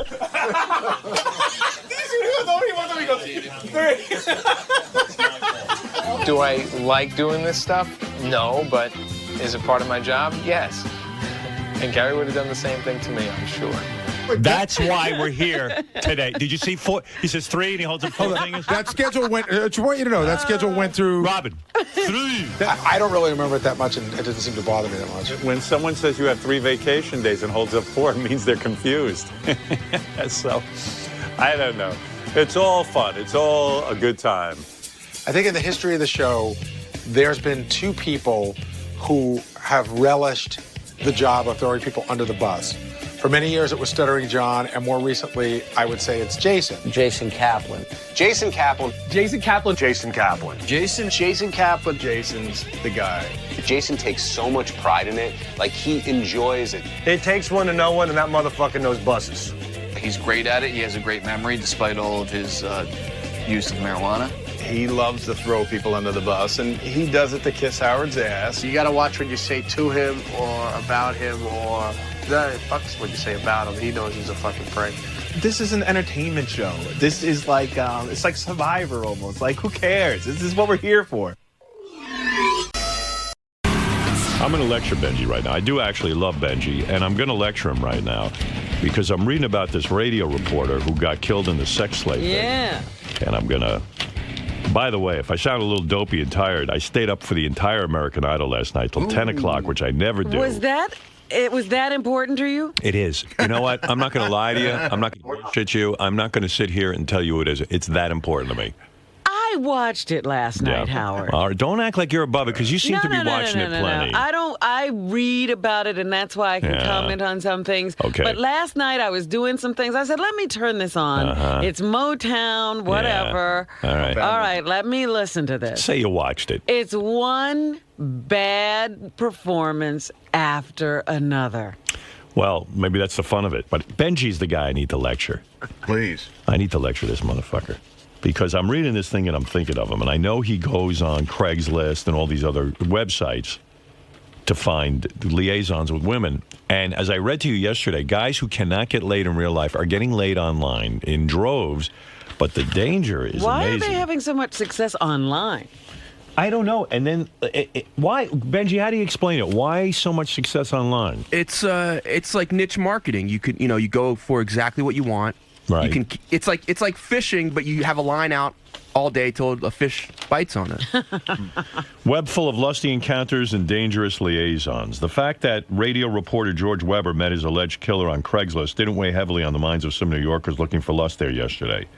It says here that this hasn't even made people stop and think. It didn't cause even a ripple. It Nobody didn't cause stopped. a ripple, that's People right. want to get laid. The troubled teen accused in the stabbing death of radio reporter George Weber is a Satan-loving sadomasochist and hustler who agreed to do a drug-fueled rough sex romp for $60. Knife fetishist John Catehis. Oh, knife fetish. Knife fetishist. 16 years old. Stabbed Weber 50 times to the neck and body, police said. He and Weber met online sometime last week and had arranged to meet. Police Commissioner Ray Kelly said there was going to be an exchange of money. Catehis was charged as an adult with second-degree murder, which don't mean shit, because you know what? He's 16. He ain't going to go to... He's only 16? Yeah. He's probably just going to go to I don't know, what do they call that? Like a juvie. Juvie. Yeah. But what about the legality of it? Is it illegal to have sex with a 16-year-old? I would imagine. Yeah, that's underage. It sounds like something wrong to me. I don't know, maybe not every state, but I think around New here, York, it's 17, right? Yeah, around here it is. I think Jersey's 18. After the murder Friday, Catehis shed his bloody clothes and fled Weber's pad and some of the victim's duds, only to land in cop custody after a G-train conductor spotted his bleeding left hand. First of all, I can't believe that anyone on the subway cares when somebody's bleeding. How can you tell? Everybody is inside. I don't know what's going on the subway. Isn't that an amazing story that a subway conductor saw a guy bleeding and stopped to get involved? I mean, we've been on the subway. Would you have noticed anybody bleeding? I seen people missing a leg and there's blood pouring out of it. No one stopped. You have tunnel vision. There are people shitting on chairs and nobody stops. It's like in that movie, Taking a Pelham 1, 2, 3. The thing gets hijacked and some guy sleeps through it. He's like, I don't want to see anything. He sleeps through the whole thing. Catehis told cops at Helmhurst Hospital he cut his hand on a bottle. Weber's body wasn't found until Sunday, so cops had no idea Catehis might be a killer. They let him go, and he fled upstate to Middletown, hoping to hide out at a friend's house. What friend took him in? I don't know. What school is this kid missing from? He's 16, I guess. I don't know. Everybody's doing their own thing. When cops nabbed him just before midnight Tuesday, Catehis was still dressed in Weber's clothes and carrying a dagger that was not the murder weapon. That was another knife. Catehis admitted stabbing Weber, a longtime WABC reporter, after answering an ad on Craigslist looking for rough sex. He saw the victim's ad looking for violent sex and said, I can smother somebody for $60, but it got out of hand, the police source said. What kind of ad is that? What kind of ad is that? That's some freaking ad. It's niche marketing, as looking for Benjy violent. says. He was looking for violent sex. Well, he got it. Yeah. He should be very. You know what? That was another thing that occurred to me. He was just delivering what the guy wanted. Niche marketing. They say that the reporter should have checked MySpace, because if you looked on MySpace, this kid had a page. And the homepage is pictures. You got to do an investigation, I suppose. Yeah, pictures of himself with various knives, including one he held against his neck. He also issued a chilling warning. If you disrespect me, then I will fucking break your neck, he wrote. Yeah, there he is with a sword. He calls himself... You see a guy with a sword, don't have rough sex with him. He also called himself an extremist and an anarchist and a sadomasochist. And he enjoyed long conversations, drinking, bike riding, and hanging out. This is the kind of guy you want to hook up with. Well, he's all right, except for the killing part. How exciting. He also listed more reckless hobbies, such as roof hopping. That's where you jump off a roof and see if you live. Actually, it's jumping from roof to roof to see if you can make it, isn't it? You like know Spider-Man, except without the spider powers. You know what it's like? It's like this old joke where a guy goes to another guy, hey, man, you want to come to a big party I'm having out by the campgrounds tonight? And the guy's like, what's it going to be? He goes, it's going to be a little drinking, a little fighting, a little fucking, Yeah. The guy's like, great, what time should I be there? And he goes, well, it's just going to be me and you, so whatever time you want. Whatever time you show up. Turns out all the people in the neighborhood knew this kid, and they said he was one of those weird loners and quiet and creepy, and they're not surprised. They said, well, we all stayed away from him. Yeah, they're not surprised that he killed somebody. Finally, a guy seemed like... usually it's the guy, I don't know, he was a nice guy. People pretty much had this guy pegged as a killer. We stayed away from him, said a 21-year-old who gave his name as Chino. If Chino's staying away from you, you know you got a problem. Meanwhile, the radio reporter was laid off from WABC. Meanwhile, he spent $60 on a kid to come over and tie him up. Well, he was still working at one of the networks. He was laid off from the local. A lot of his friends said, gee, I wish people knew George the newsman the way we knew George. Yeah, but George had another side. All right. Well, listen, he wasn't a bad guy just because he liked young boys to tie him up. Well, 16 is illegal. That is just true. Pointing that out, that's not a good thing. That is a negative mark against him. I don't necessarily want to know George's other side. But Benjy, my point of view is, man, I mean, I could see somebody being really annoyed by you and chopping you up in a little baggie. In a bag. Just in a big baggie. Several baggies. Big garbage baggie. Yeah, like, we're talking hefty bag. Like, I could see somebody taking Benjy in, duct taping him, Right. putting him in a bathtub like in Scarface, getting out a chainsaw, cutting him up into pieces, sticking him in about 5 different garbage bags, and burying him all over Manhattan. Right. That's what I could see happening very easily. I could see me doing that to Benjy. I mean, Benjy, you don't ever think of that? Yeah, but listen. Okay, I'll be totally straight with you. Yeah, be straight. I'm being serious. I think. Listen. Anytime you're doing something a little bit on the extreme, like let's say if there's a girl willing to meet you at 2 in the morning on the internet, it might be that she's more willing to do crazy stuff too. But you really have the same risk in a bar. It's just because the type of people that might be attracted to that might be. But don't you think that?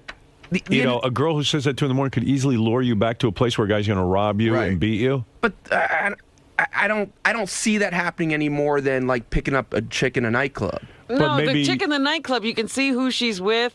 You can see what's going on. Maybe. I mean, but the truth is, at least for the police, maybe people don't realize it. You can trace the internet more than anything. Yeah, so they'll be able to find your killer. Yeah, that's what you want. So after you're dead, we'll be able to find the guy. Okay, that's a good point of view. I didn't realize you were that well thought out. Go to www.imgoingtokillbenjy.com. Because as Benjy points out, he got laid Saturday, and what he says was like a model who was no. She was very attractive. I said there have been model. To me, girls as hot as models. Wow. She was a very attractive girl. Like I think if she walked in here, you'd be like, "Wow, that girl's hot." And not just. And you met her what time of night? I'll have to go back to. I think it was like 9:30 or 10:30. And you never say to yourself, "There's got to be something wrong with this chick," because I mean, she can't get a guy. She has to go on the internet. Well, no, she can get a guy. She knows that. She knows she can go out to a bar and get a guy in 2 seconds. Right. You can't get a Benjy though. Yeah, I mean, that's what I'm saying. I mean, why can't she go to a bar and just meet a guy and then say, "Hey, let's fuck"? I don't know for sure why girls. There's a lot of girls that like to be pretty wild. Right. But for some reason, they prefer to do it like this. I almost think it's a fetish. I don't think it's a fetish. What he's claiming is, if you go to a bar, it's awkward. If you put the thing on, look, I just want to fuck. I don't want to get to know you. But I can't imagine there's that many girls who are hot that really just don't just want to fuck. There's probably not. I think it's a different world now. I think he's right. There's probably not that many. But again, we're in a big city, like 18 million people. If you have a few percent that are into that, you have a lot to choose from. Yeah, but there's like no way, maybe at least hot chicks have the same sex drive as a guy. Because whenever I meet a smoking hot chick, when I become friendly with them, I'm like, what is it like to know you can have sex anytime you want? Like a hot chick can fuck anytime she wants, pretty much. The only time what time of night was this? 2 in the morning? No, it ended around. I'd have to look up on my 9:30. Yeah. All right, so you get 9:30. She contacts you on this website, or you contact her on the website. I don't know which it is. Right. And which is it? You contacted her? I like, yeah. Okay. You like to be the guy who contacts? No. I do both ways. Okay, so this one you contacted. You saw her picture. You liked the way she looked. Okay. And then you... No, I didn't see her picture. I mean, once we talked to each other, she sent a picture. Okay. So you see the picture, and then you got to question if it's really her or not. But okay. We talked on the phone. Right? Okay. So then she goes, okay, I'm going to meet you. Right. Or come over to my apartment. Right. And then you go right over to her apartment. Well, she came to my place. She came to your place. She said, and so the doorbell rings and she's there. No. I went out to the street to meet her. I don't tell her my address. Oh, right. That's right. Okay. That's right. You said, and you stand under a lamppost. Right. I tell her somewhere about a block 2 away. I see. And meet her. and the only time I've been rejected has been when it's an ugly chick. Ugly chicks have rejected you. Right. Yeah. It seems like with the hotter the chick is, it's less like they seem to be less concerned, at least at the point you meet them. Wow. Because seriously, I don't mean this as a put down. I mean, you are a chubby guy and balding and and sweaty. Do you wear that skull cap when you go? Yeah. I mean, I can't even. I just find it hard to believe. He looks like a bloated Bruce Willis. Listen, I think, I don't know, maybe I have just some sort of incredible self-esteem, but I think I'm pretty good looking. Dude. Like, I know I'm not a Stamos, but I think I'm... You're not a Stamos? You're not hideous. Like even Beth has said to me, I think Benjy, if he lost some weight, might be a nice looking guy. I mean, he's not a bad... I mean, it's nice of you to admit you're not Stamos. But that's also why... Benjy, you're like the chicks who come in here who think they're like Playboy material, and they're clearly not. I don't know. It doesn't... I don't think looks are as important to a lot of chicks as they are to guys. I guess not. And also, I think that's, you're saying, why is the computer? The computer, you can use words. And on the phone, you can use words. And you can show them your personality. Yes. So you're a wordsmith, is what? Robin, But if I'm a girl who's looking to get laid, I want the best looking guy I can some get. girls are. Yeah. Some girls are, and sometimes I won't get that. Yeah. But some girls, that's not what they're looking for. So she came over. Or at least not their top priority. Do you send them a picture? You said she sent you a picture. Yeah, usually. Not, Well, you know like what? to I see didn't the send her a picture. picture. I No? didn't send her a picture. Wow. She didn't care. I guess not. Wow. So then you go and you meet. I avoid sending a picture. You if I bring can. her up to your apartment. Within 20 minutes, you said, you're banging her. Yeah. Wow. Like the clothes come off and let's do it. I had some wine. We had some drinks. And this is the one you ate out for 4 hours? Yeah, and I've gotten people say, well, you can't. It's not like I'm sitting there just for 4 hours straight. Yeah. We're playing. I'm working. I'm fingering, and sometimes we cuddle and kiss, and it's going back and forth to that. Oh, I want to throw up. That's what she said too. Cuddling Benjy, kissing Benjy, and licking you for 4 hours. If you're going out like a cat. to Or even me. anonymous sex, don't you want to just have the sex and go? Even like my dog who craves human attention can't stand to be next to someone for 4 hours. I mean, that's a lot of attention. Even when dogs like you, after a while, they stop. They stop. They go get a drink of water. If I'm turned on by a chick, I could give her oral for a while, but 4 hours. You could take the fucking SATs. It wasn't 4 hours straight. Right, I understand.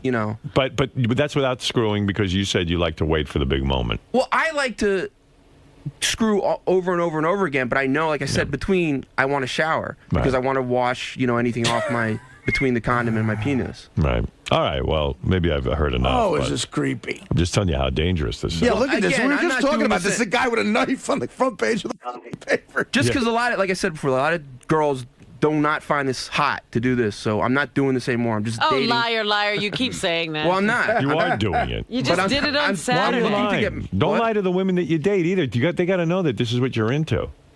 I'm not. I'm into sex. Benjy, you do this tons of times a week. What are you talking about? You're not into it. You aren't. Why are you denying that you're into it? Because girls, I'm looking to date regular girls. So you're gonna have to find a girl who accepts this. But lifestyle. you better tell them your truth too, because once they find out about this, people are more accepting once they know you for a couple weeks. Yeah. Yeah. I like how you go. So I'm really not into this.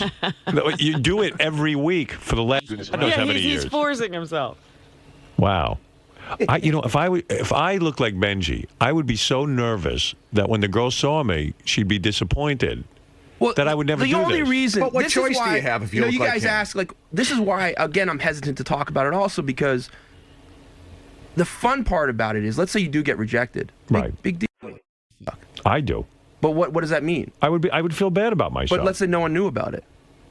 I know about it. It does hurt. It hurts when you get rejected by a chick. I know what Howard's saying. It gets to you. You're like, well, shit, well, maybe I am really an ugly fat slob. but Benjy actually might have a healthier attitude. He knows he's hideous, but he goes forth anyways. That's why, again, I never say, He doesn't know he's hideous. He thinks he knows he's not as good as Stamos, but he's somewhere So you like actually think on some level he really thinks he's attractive? He said, In other words, he tells you all the time. He tells me all the time how attractive. Well, Fred, listen. You said he's hideous. You said he's hideous. Listen to the gap here.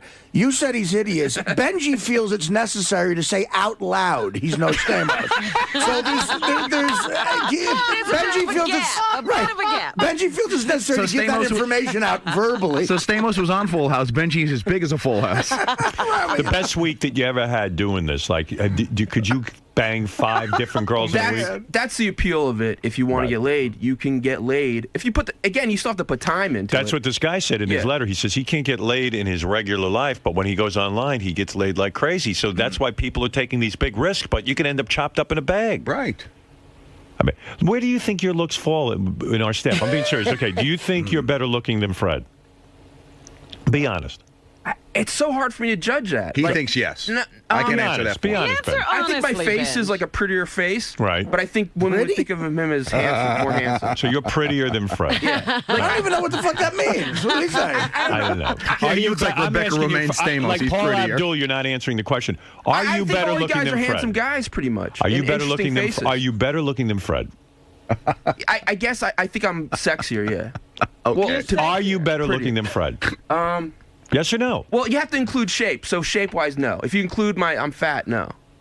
Like, I think How can we not include that? If you were a girl, who would you want? The whole Fred, package. If Benjy, who is better looking? You're looking at both of you now on the TV monitor. Me. Who is better looking? You're better looking. Yeah, Okay. just in the monitor Look right at now. Artie. Who are you? Are you better looking than Artie? Or Can is I Artie see better the looking than you? monitor right now? Oh my God! Look I don't at know. me. Artie's so interesting looking, but I would say me right now again. Like Okay. right in the monitor right now. I'd have to I told agree you he's with him. delusional. Are you better looking than Gary?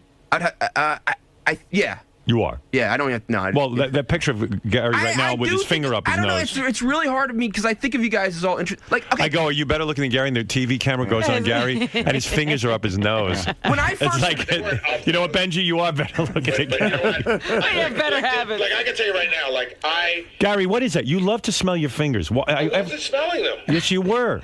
Go look at the tape. I know what you like. You love to be honest for a minute and stop the lying. You love. I don't smell my This is you 90% of the time when the camera goes. Now watch me. I can't see you. You're like, oh yeah. You're like this. You know that's not true. I swear, Gary. He loves his fingers and he loves to smell them. There he goes. Yeah, there he is. Look, there he is. I can't hear him. He's talking to me, but I can't hear him. When I Can you hear me now? Now I can hear you. Yeah. So like I'm like this. It's more like a thinking position than I'm not like. Oh, you're the thinker. I don't know why I do it. I'm not going to sit here and tell you any great explanation. Except I'm not smelling anything. You're like that old joke. Pussy.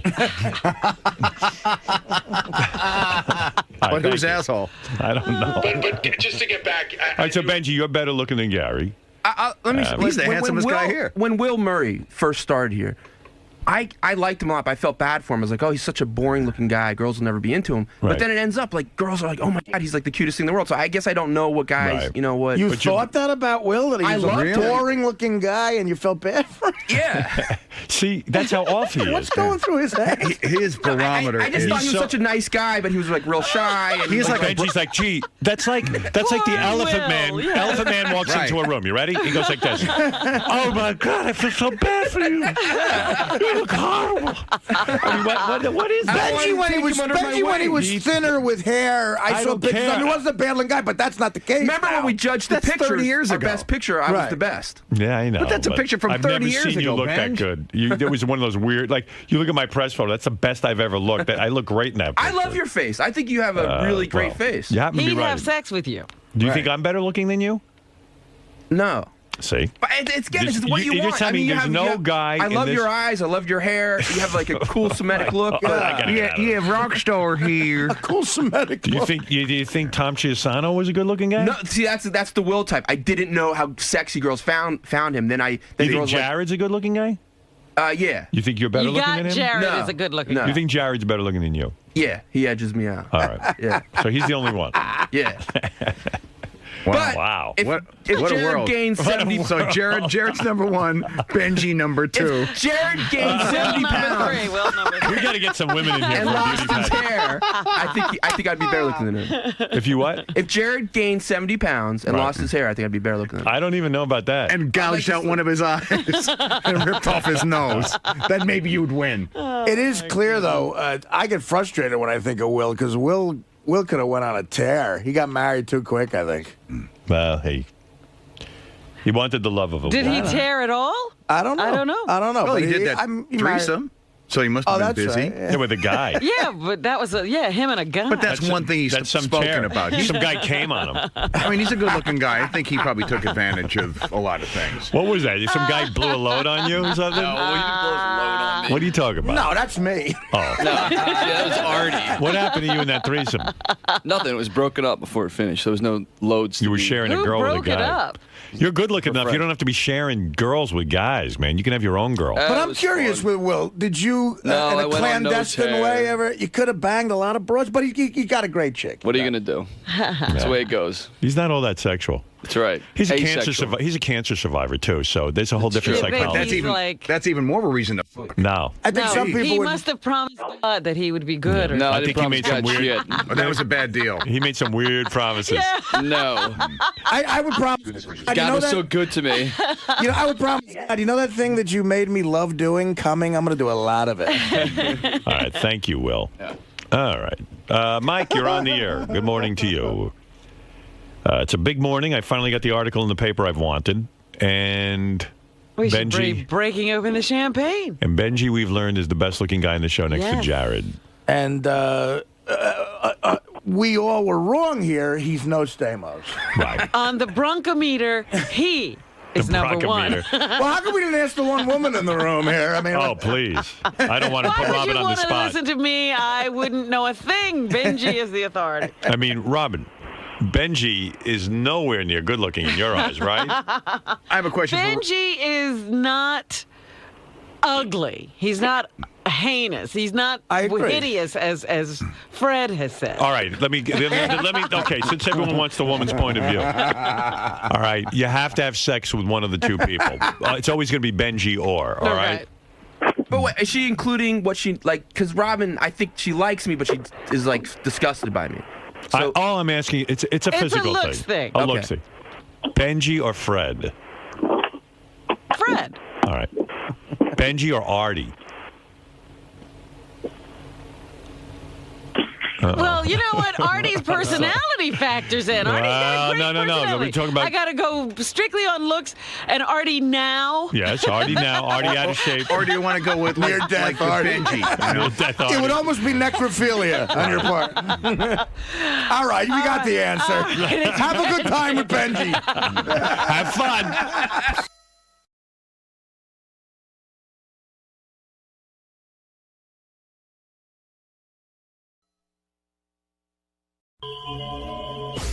Haunted home of Howard Stern.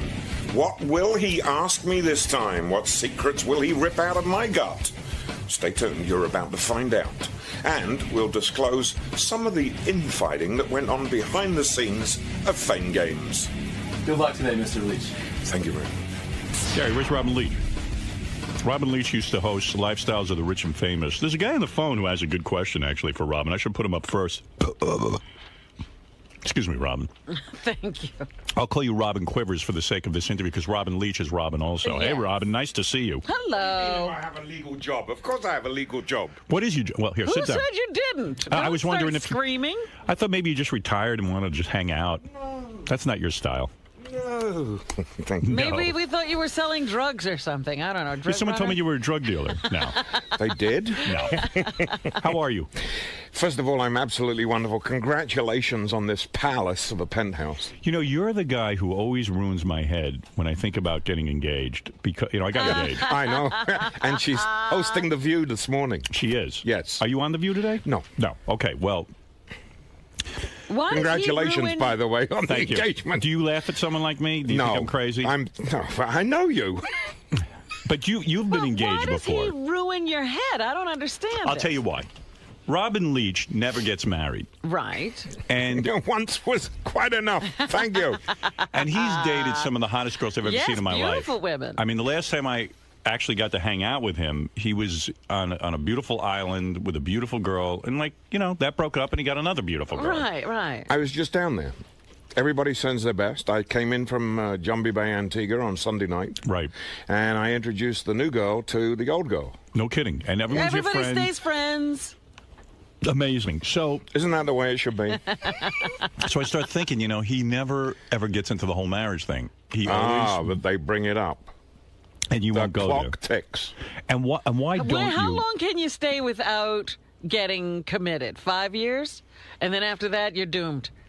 Out the door. First class ticket to the furthest city on earth.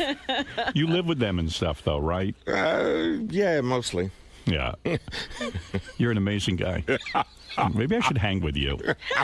Maybe I just don't know what I'm doing. Your engagement wouldn't last very long. It would. No. What you goes wrong? started hanging with all these guys who got married, Howard. What goes wrong? Yeah. I think men are as much to blame as women. Right. I think, first of all, that both parties, as they spend longer and longer time with each other, forget about what the first flashes of excitement were and settle into the comfortable old slipper routine. Yeah. And we're all guilty of it. Right. It just takes, I think, maturity to recognize that, the guy is at fault as the woman is. And then you start to realize it. And no disrespect to Robin, who she knows I adore dearly, but women really become a pain in the ass once they've got the ring, and You've said I do, and you will go on doing for the rest of your life. That's the mistake, saying I do. And then they say, yes, you will. And it doesn't matter whether the word obey and respect is in the ceremony or it isn't. You're scaring the hell out of me. You do. You scare me. No, Beth would get on my case. Beth is a beautiful woman. She is. Yes. But you're saying I should not be... themselves go. I should not be married, right? No, you really shouldn't be married. I shouldn't. You should just live with each other happily.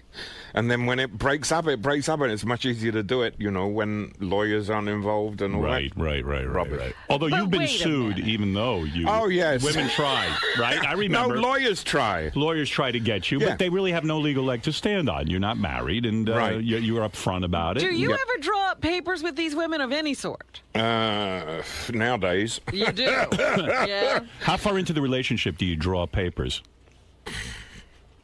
I would suggest pretty soon after you've moved in with each other, because lawyers have a way of determining that a common residence immediately belongs to the woman. Right.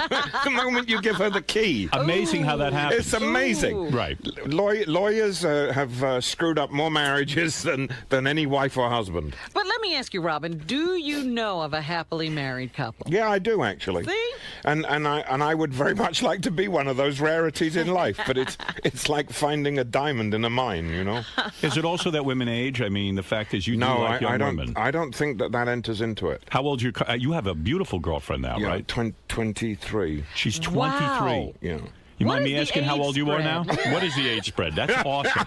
She's 23. It's higher than the Final Four will be in Vegas. Who is this girl again? She's a famous girl, right? Well, she's not that famous, but she's on Spike TV. She's the host of Ultimate Fighting Championships. Wow. On Spike, and she was a pussycat doll in Las Vegas. Wow. No shit. Look at you. You get them all. It's laughter. How did you meet It's her? laughter. Laughter? What are you laughing about? Yeah, what do you... He does laugh a lot. How'd you meet this broad?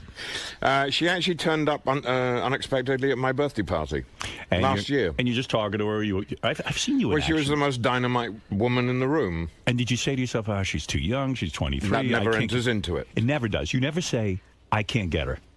You always go after the most beautiful girl in the room. Look at you. And you doesn't? Because you're like a fucking genius. Most of the guys ignore the most beautiful girl in the room because they're frightened of getting no. You're right. So what does it cost you? You go over. What did you say? Take me through this. What do you say? I can't remember what I said to this one. All right, but give me the general synopsis. You see this girl. She's the most beautiful girl in the room, and I don't doubt it. 23 on Spike TV. Is there no age that would deter you? I mean, if a girl... 14 might turn 14, okay, that's illegal. If it was legal, it might not. But I'm saying, the youngest you've dated, like 18, right? I would imagine. Yeah, 18. 18, okay. Wow. So, you see this girl. That was the one who read the menu upside down in the restaurant and said, I'll have that. You're at the... that was good. To find out. You're at the birthday party. And the fact that she's at your birthday party means she knows, she's aware of your celebrity. She sees you, you're a successful, influential man. And you're the belle of the ball. And the belle of the ball, as always. When we're going dancing, Quivers. So what do? You walk over to her and, hello, I'm Mr. Robin Leach. I don't think I even bother with that anymore. You don't. Time is ticking, Howard. Right. We can cut to the chase. You say, hey, I need a blowjob. What do you do? No. Right. English people aren't quite that blunt about it. Right. What did you say? We wrap it up in candy. Do you walk up and say, you're very charming, miss? Or I really can't. It depends on the spur of the moment, Howard. It's all ad-lib, just like you do. You never There's no set pattern. There's no routine. But you never had this attitude, I'm too old for her. No. None of that. I'm as young as they are in my mind and my body. Right. Even though I know that the body is well worn and torn. Right. Well, you've been through a lot. Yes. It's and unreal. will continue to be. So now, how long you been with this broad? Since August of last year. Look at you. Look at you. And you're still doing you travel the world and have a good time. And you brought her down to that island that you live on? Yes. And you got the champagne going and the whole Yes. deal. I've seen you in action in this. That's why I had to get divorced. I go down. His divorce is my fault. It's Robin were Leach. the star. I was the catalyst of that marriage. He got shaky after seeing I you go down there. I see the party going. He's walking around in a kimono, and he is carrying on with champagne, and there's two women in a tub, and I'm like, what it's the all hell? your fault.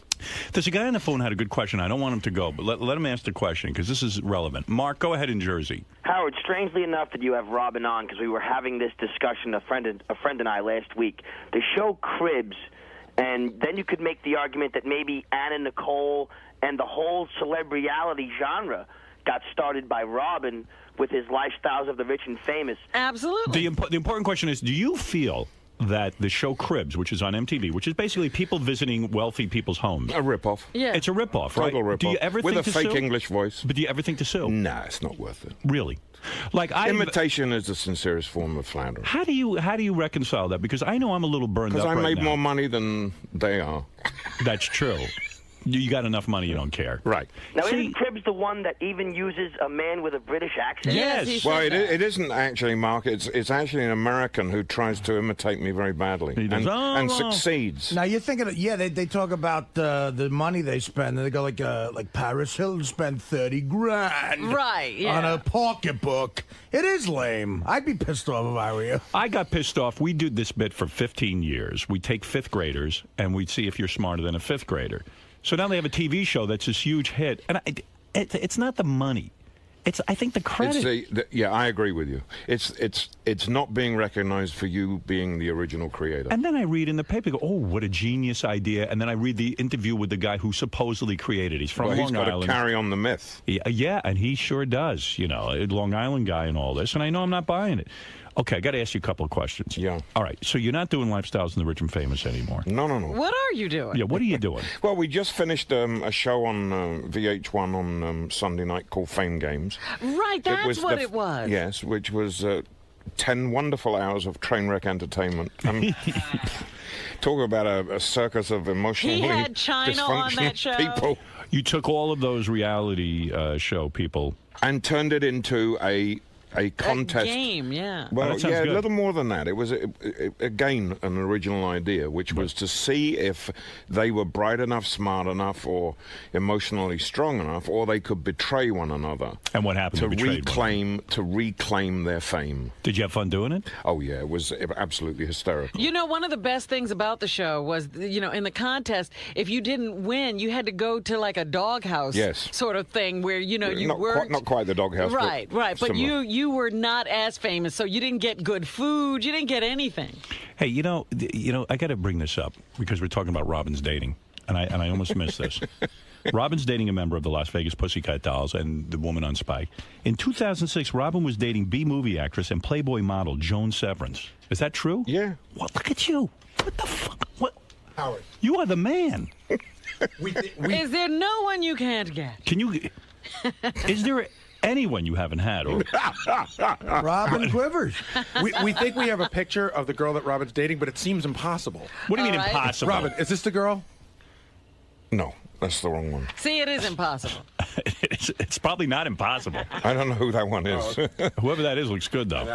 He'll be dating her next. Give that number to Robin. He'll be dating her next week. So if this girlfriend now comes to you and says, Robin, I want to be married, you will boot her. That's it. Don't you also have to stay in the younger age bracket to keep that conversation away for a longer time? No, they're worse. Really? Are they really? Because I thought like a 34-year-old is like ready to. No, because well, that's true. But if you go just a shade past that, the clock's already tucked. Nice. But a 23-year-old is asking about marriage? You'd be amazed what goes on out there. Wow. Unbelievable. Hey, it's a minefield. Is it true you were at dinner with Simon Fuller, the creator of American Idol? Yes. And Michael Jackson. Yeah. You were there. That's was right. there. I was reading about that not too long ago. You guys are trying to figure out how to revive his career? No, they were. Not me. How do you end up at that I was dinner? just an observer. How do you end up at that dinner? I know Michael Jackson's very paranoid about who's at a dinner. I've met Michael a number of times. Okay. And again, the public persona and the private guy, two different things. So Kenny Ortega and Michael were having dinner with Simon Fuller and one other guy. Who's Kenny Ortega? Kenny Ortega was the guy who did Michael's world shows. He was the director and the choreographer, and he has a big Disney hit out at the moment. And is Michael Jackson in a panic because? No. Is it true that his money is like almost out? I don't know the financial status of him, but I don't think you really have to overly worry. Because he can go to Vegas and make a fortune, is what you're saying. No, I don't think he will wind up in Vegas entertaining. He's living there now, you know. So when you're... He is living there. So we're all in the same Chinese restaurant. So I got invited to come over and join them. Oh, I see. We're at the Wynn Hotel. And we were just sitting and talking about things he was doing, things he wanted to do, and things he wished would happen. You find that he's different privately? I had a private meeting with him. He was as bizarre as anyone could imagine. He sat there. He could barely talk. No, he had the tape wrapped around his nose. No, there was no tape. You didn't see any of that? No, there was none of that. And he was able to have a conversation. Yeah. But maybe he's been somewhat humbled by his problems. I don't know whether humbled's the right word. I think that there is an arena that he can function in. Right. And talk openly. Do you feel strange sitting at a table with him in the sense that, like, you're thinking about, like, gee, did he fondle boys? No, I don't think it crossed my mind at the time. You don't feel like, wow, maybe I shouldn't even be associating with this guy? No, because you have to remember, Howard, just like you do. Primarily, I'm still a journalist at heart. You know, right. we run all of the celebrity news out of Las Vegas for America Online. So to be able to sit down and talk with Michael and his advisors about what's happening is a major news story in Vegas. Did you hear anything at the table that you thought was reasonable? That, you think they can make a go of this? No, it wasn't specific ideas that they were talking about. It was more general in scope as to what we could do, how we do it, what the timing of it is. What's the game plan then? Well, I don't think there is a specific one at the moment. I mean, are they going to continue to work together, those guys? Yeah. Sometimes he has unrealistic ideas, though, Michael. I don't know that all the ideas actually emanate from him right off the get-go. Yeah. I think that he listens to an awful lot of people. Right. Because you have to remember, an awful lot of people are throwing deals at him because they still think that he is the king of pop. Right. I just think that a lot of bad business judgment goes into play about how he is presented, how he is projected forward. Yeah. It's interesting. Why does he headquarter in Vegas? The reason is he's left alone. And security in our city is the best in the world. I mean, he can go into a casino, and he's not going to be bothered by people because, quite frankly, nobody really cares whether it's Michael Jackson or Bill Clinton. They're busy gambling. Yeah. I have to tell you. Is that true? Tell really? you a great Bill Clinton story. Oh, 3 weeks ago, John Melendez, Stuttering John, and I are having supper. Well, you guys got to be friends on that TV show for ABC. Yes, we're stranded on an island. I'm a celebrity. Get me out of here. You actually enjoyed hanging out with him. Yeah. Right. Okay. I think that there was an extraordinary bonding of the males versus the females. I remember for survival on that, because that was pretty tough. I mean, that was a grind. That's right. But John and I are sitting there having dinner, and Clinton is sitting at the table right beside us. Bill Clinton. And John is a big fan of Clinton's. Okay. And John could not contain himself. I've got to get over that. I said, let me organize this, because you're going to have the Secret Service throw you out. Could you lean forward just a little bit? I'm trying to make eye contact. Let me spill some gravy on you, and then I can go over and touch him. Yep. So, finished? Yeah, he's done. Yeah, so go ahead. So Bill Clinton's sitting there. John's freaking out. John was freaking out, and I said, calm down until we let the Secret Service know that you'd really like to meet him, and I'll take a photograph of the two of you together, which we succeeded in doing. Oh, you did it. And then it came time to order dinner, and I said to John, there's two great expressions in life. Follow that taxi, which I've used once in my life. I've always wanted to do that. Jump in a cab and say, follow that taxi. Right. And the second was, from that great scene in When Harry Met Sally, I'll have what she's eating. Right. So I said to the waiter, I'll have what he's eating, pointing to Clinton. And John said exactly the same thing. So for the first time in my life, I was able to use that expression. And we ate the same thing that Clinton ate. And let me tell you. Which is probably pussy. Yeah. I wished it had been. Right. Was it bad? It wasn't a good meal? No, it was a great meal. It was at Rayo's. You can't get a better Italian meal. Right. Another expression I'm sure you used was, I guess I'll get the check. That didn't even enter into it. Yeah, who paid that night? Certainly not Mr. Clinton. Right. Did you pay? But John didn't pay. John didn't pay. John never pays. Hold on a second. He did pay. He did. Oh, my God. He did pay. Wow. Really? That's a better He story did than the pay. Clinton picture. That's pretty good. It's less believable. Didn't you say when Bill Clinton, though, met John? Yes. Oh, Clinton knew who John was. Do you think Clinton really knows who John is, or do you think that that's a good question. Yeah, somebody may have prompted heads him. up. Yeah. Supposedly Bill Clinton said to John, I appreciate all of your work on The Tonight Show. Emphasizing The Tonight Show? Yeah, not any of your previous work. Does Bill Clinton really appreciate Stuttering John's announcing on The Tonight Show? I don't think so. I don't think he actually said I appreciate it, but he recognized him. He obviously watches late night TV up there alone in Chappaqua. It's hard to believe that Stuttering John even got the job announcing on The Tonight Show. Were you shocked when you first heard that? I think everybody was. I think so. Of I think all we're the still in jobs shock. show business, an announcing job, yeah. I think it shocked John so much he no longer stutters. He doesn't. Does he stutter when he's at dinner with you? No. What happened? Did we get scammed all those years? No, I think he just gets really nervous around me. So now at this point, are you worth even more money than the last time I saw you? I know you were a millionaire several times over when I... Yeah. It's been a long haul, you know. Yeah. Almost as long as you. Yeah, I know. Long time. We go back to, 1979 when we started doing television. I mean, that gentleman who called from New Jersey a short time ago, we did start a lot of celebrity stuff on television. There's no question. Well, it started really with Entertainment Tonight and the show before E.T. Right. And then after we did Entertainment Tonight, we did Lifestyles, and then all the spin-offs of that show. Isn't it amazing? You have to think also, we were the people that brought you Star Search. Talking about shows. Your company did? Yeah, No that was kidding. ours. And your company did But we didn't do American Idol, which is today's version of Star Search. It is. Yeah, that was the one, huh? But it is amazing how you can do a TV show like Lifestyles and Rich and Famous, and you were smart enough to own the show and do it in syndication, and that just sets you up for the rest of your life, right? I mean, it is just unbelievable. Do they still air those shows? No, I don't think so. Yeah, but I mean, but you forget that he, really I started finished the a long Food time ago. Network Then we started as well. the Food Network. So, Yeah. How's that doing, the Food Network? You still own a piece of that? No, I sold it. Yeah. You sold I it? sell everything after 5 years, Howard. That's my rule of doing business. Even with your women? I think it's a good rule for everything. Wait a second. Why sell off your interest in the Food Network after 5 years? Because you reach plateaus where you can't take it any higher. Mm-hmm.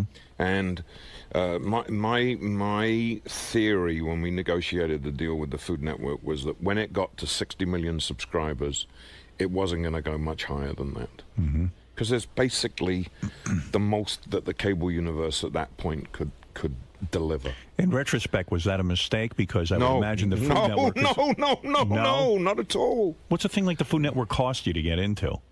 Like you have to buy remember, in. we got it at the very beginning, so we were... What did that cost? We put it... It was probably nothing. The investment, I think, was $50 million. $50 million to start this new channel, the Food Network. But remember when that was. Did everyone think you were nuts? Yeah, and we laughed and said we think it's the greatest idea since sliced bread. And when you put up $50 million, it's not your money. I didn't put up $50 million. There was a company in New Hampshire and in Rhode Island, Providence. And you get a percentage of the ownership. Yes. What is that? 10%? No. 5%? Higher? 20%? 50%? No. 35%. You're in them, and I'm just about there. Wait a second. You own 35% of Food. And at that point, 25%. But with subscriber bonuses. And then meanwhile, everyone's saying, hey, this thing's not worth sure. You can have 25% of nothing. And then... And there's the trick. Right. There's the trick. If you believe in something with your gut that it's going to work, and you really put your mouth where your effort is, people will give you something that to them is nothing. Right. 25% of that was a huge payday for you, right? Yes. And who came in and bought it? Hitting all the... Well, bonuses. They sold it to Scripps Howard. No kidding. What was the price that was paid for the Food Network? That's a good question. I don't really remember. Was it $100 million? Oh, over there, way over there. Way over there. Oh, yes. $200 million. Oh, over there. $500 million. Just under, I think. Get that, and then you had 25% of that. Well, there you go. No wonder all these women want to marry. The money has nothing to do with it. Really? I don't believe nothing at all. No, I don't go up to a girl and say, "Look, what's in my wallet." But they know you like love that it. TV commercial.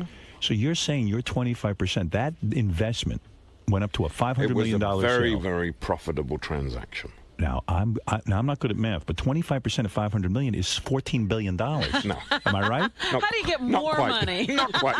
Robin, what is it then? You It's don't have a little love. $125 million. $125 million. But then we have to remember things like agents, lawyers, accountants, and Yes, you cleared $200,000. So the lifestyle still is you got the house on that island. You got your Jumbie Bay. Vegas home. No, actually, I sold the house down in the Caribbean. You don't have that. No. I think there's another thing that happens as you get just a little older, that you start simplifying. I see. So what do you have? So I have a beautiful home in Las Vegas, Right. and I have a house that I go to every year in La Jolla, right? Because that's just like an hour's plane ride from Vegas. What happened to the place in Connecticut? Gone? Oh, that was long Long time gone. ago. That's gone. Got a place in Manhattan? No. Nothing. That's it? The two places? La Jolla That's and Vegas? quite enough. What's the best thing you own? don't need. What's the best thing? What is the best thing your money has brought you beside the pussy? What else? What is the Still number thinks one? it's all about sex and pussy with money. Oh, please. It isn't. Come on. Oh, please. Look, You think I had if the you were- same number of girls. Girls, that was the word I was looking for. Thank you very much. Pussies. The same amount of pussy Yeah. before the money as after the money. Really? Yes. And the same caliber of pussy? Absolutely. Really? Right from high school. You're the man. Never go... Never sell yourself short. Always go for the most gorgeous girl in the classroom. You hear that, Artie? Yeah, no, I have This is gonna doubled the get amount of pussy I've gotten through show business. Now it's up to two. Two girls. 2 chicks a year. That's Will not you what ever- Vegas says, Artie. Vegas has got its arms and legs wide open for you. Robin, be honest You're with me. right, buddy. Will you ever pay a chick to give you Never. sex? Never. If you see a really hot hooker, you're Never. in Vegas. Say, hey, No, honey. I never have. It's too demeaning to you? No, I don't think that. I like the chase. Right. There's no chase when there's money involved. It's an automatic yes. Yes. But when you're breaking up with a girl, what do these papers say? What do you do? Because you've introduced them to a lifestyle Papers say go and die if you break up. that they cannot recreate for It's themselves. just an airplane ticket. It's an open airplane ticket. Go First anywhere, class to just go. away from here. Unbelievable. And they still don't hold up those papers because the lawyers will still attack them. Really? Hey, Brian, you're on the air with Robin Leach. What do you want to say? Hi, I just wanted to know if those actors that he worked with on Surreal Life Fame Game, were they pains in the asses off the camera? Was it something we didn't see? He can tell us? Yeah, who is Was on? there what? Yeah, Did you who is say? pains in the asses off camera? Who are on that fame? I think they were pains on the asses on camera. What are you worried about? He off, was with off China camera. and Vern Troyer. Who's the most and, disturbed celebrity on that show? Vanilla Ice. Vanilla Vanilla Ice. Ice is disturbed. Why? Well, I think he really is in great need of anger management Yeah. classes. I What- mean, what I is have he- never seen anybody explode like this in my life. And he's You exploding. know, he broke the set on the last day of filming. And what made him angry? Because he thought that Ron Jeremy had betrayed him because we said as if it mattered. Yeah, right. I mean, this is entertainment, folks. We're just making television. It's not brain surgery. Right. So we asked the four finalists to vote one of them off. Right. But you couldn't vote yourself off because Right. that'd be too easy. Right. Right? Right. So what happened, Rob and Ron, the first two letters, R-O, the name's the same. So Ron wrote down his initial N, trying to be a good guy. Yeah. But the cameras, he didn't realize it, which is why to this caller who just asked, all the behavior, whether it was on camera or off camera, was all recorded. So we used the best. Right. And then he had written Ron. I see. Explaining, and then he realized that he was not allowed to write his own name. He swore on his mother's grave that he would support Rob. And Rob freaked out. Oh, so he couldn't change everything. Well, so he changed one changed letter. one letter. It's nutty, isn't it? And I mean, who cares? And you know, it was there on the tape to show everybody. And with that, Mr. Van Winkle went berserk. Vanilla Ice. Berserko, and he actually... Do you remember that famous scene in the Bond movie where Oddjob took off his bowler hat, threw it, and it chopped off the statue? Yeah. Rob Van Winkle recreated that scene with the cymbals of his drum set aimed at my head. Were you scared? And scared. I plowed myself into the floor. You're not looking to and die. it went straight into the set. You could have been hit with a cymbal and died. Yeah. Yeah. He picked up the guitar and smashed all of the lighting on the game show set. Did you see him fucking Vanilla Ice? Five people to wrestle him to the floor. Wow. And he broke 2 fingers on the main producer's hands, and there was a lot of blood. Wow. And we'll get to see that on TV? Yeah, it's on all this week on VH1. You can see Robin Leach hosting Surreal Life Fame Games all week on VH1, and watch Robin host Lux Life at AOL.com/Vegas. Go ahead, Jay, real quick for Robin Leach. Hey, Howard. This is Jay from Hancock. I just want to thank you for years and years of awesome listening. You're the best broadcaster ever, better than Jack Benny, W.C. Fields, and Orson Welles put together. Well, thank you. But I just wanted to kind of complain about Robin stepping all over Fred's classic Stuttering John impression. What's up with that? He's got to get with the flow of the show, man. Oh, well, hey, listen, he's trying to tell a story. What do you want from him? I don't know. It's just, Robin Leach it's just not going anywhere, man. I'm really sorry. Robin asked if he was finished. He said, are you done with the impression? Are you done? I know. You think that was fair to say? Ask Fred. Fred, do you think that was fair? All right, let's go to Kevin. I mean, what do you want from me, Kevin? Can't all work out perfectly. Kevin, you're on the air. Yeah, something's not making sense to me, Howard. I mean, I think Robin should actually be at LQ over there.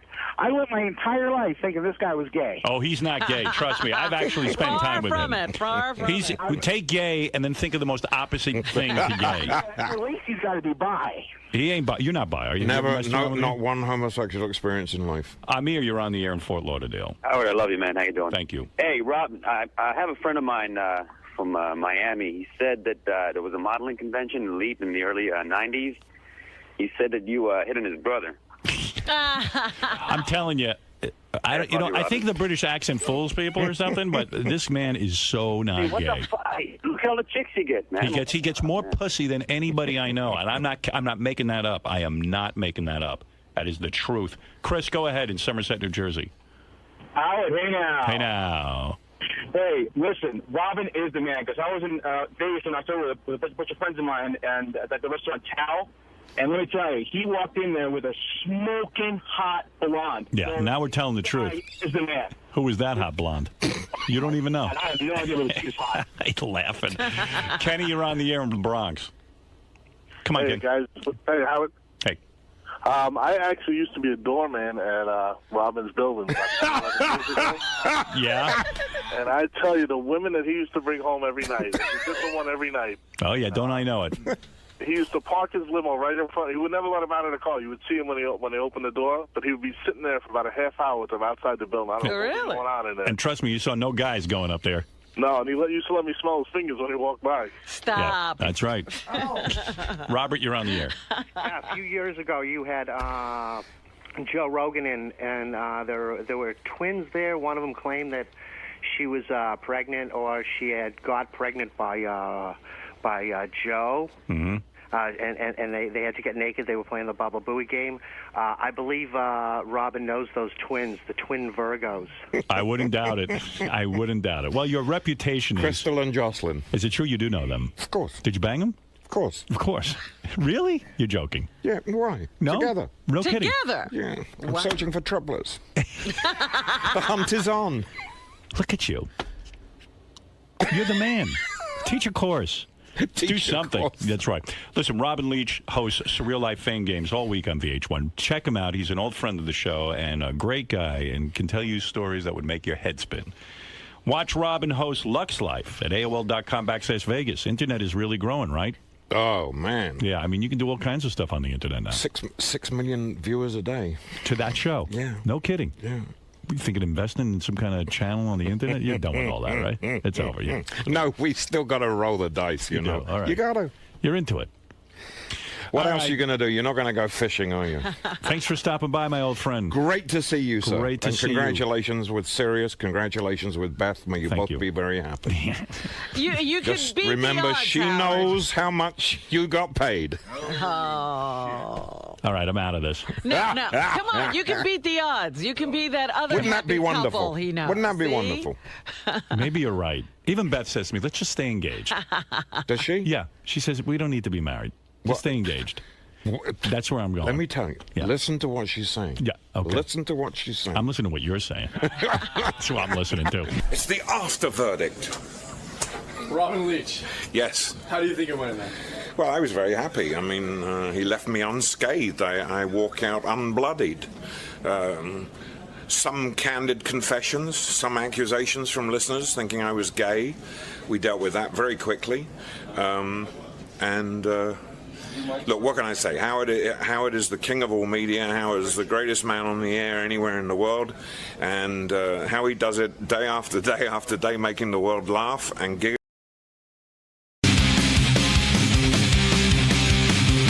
I just have some cucumbers I'm going to put on your eyes, okay? Sure.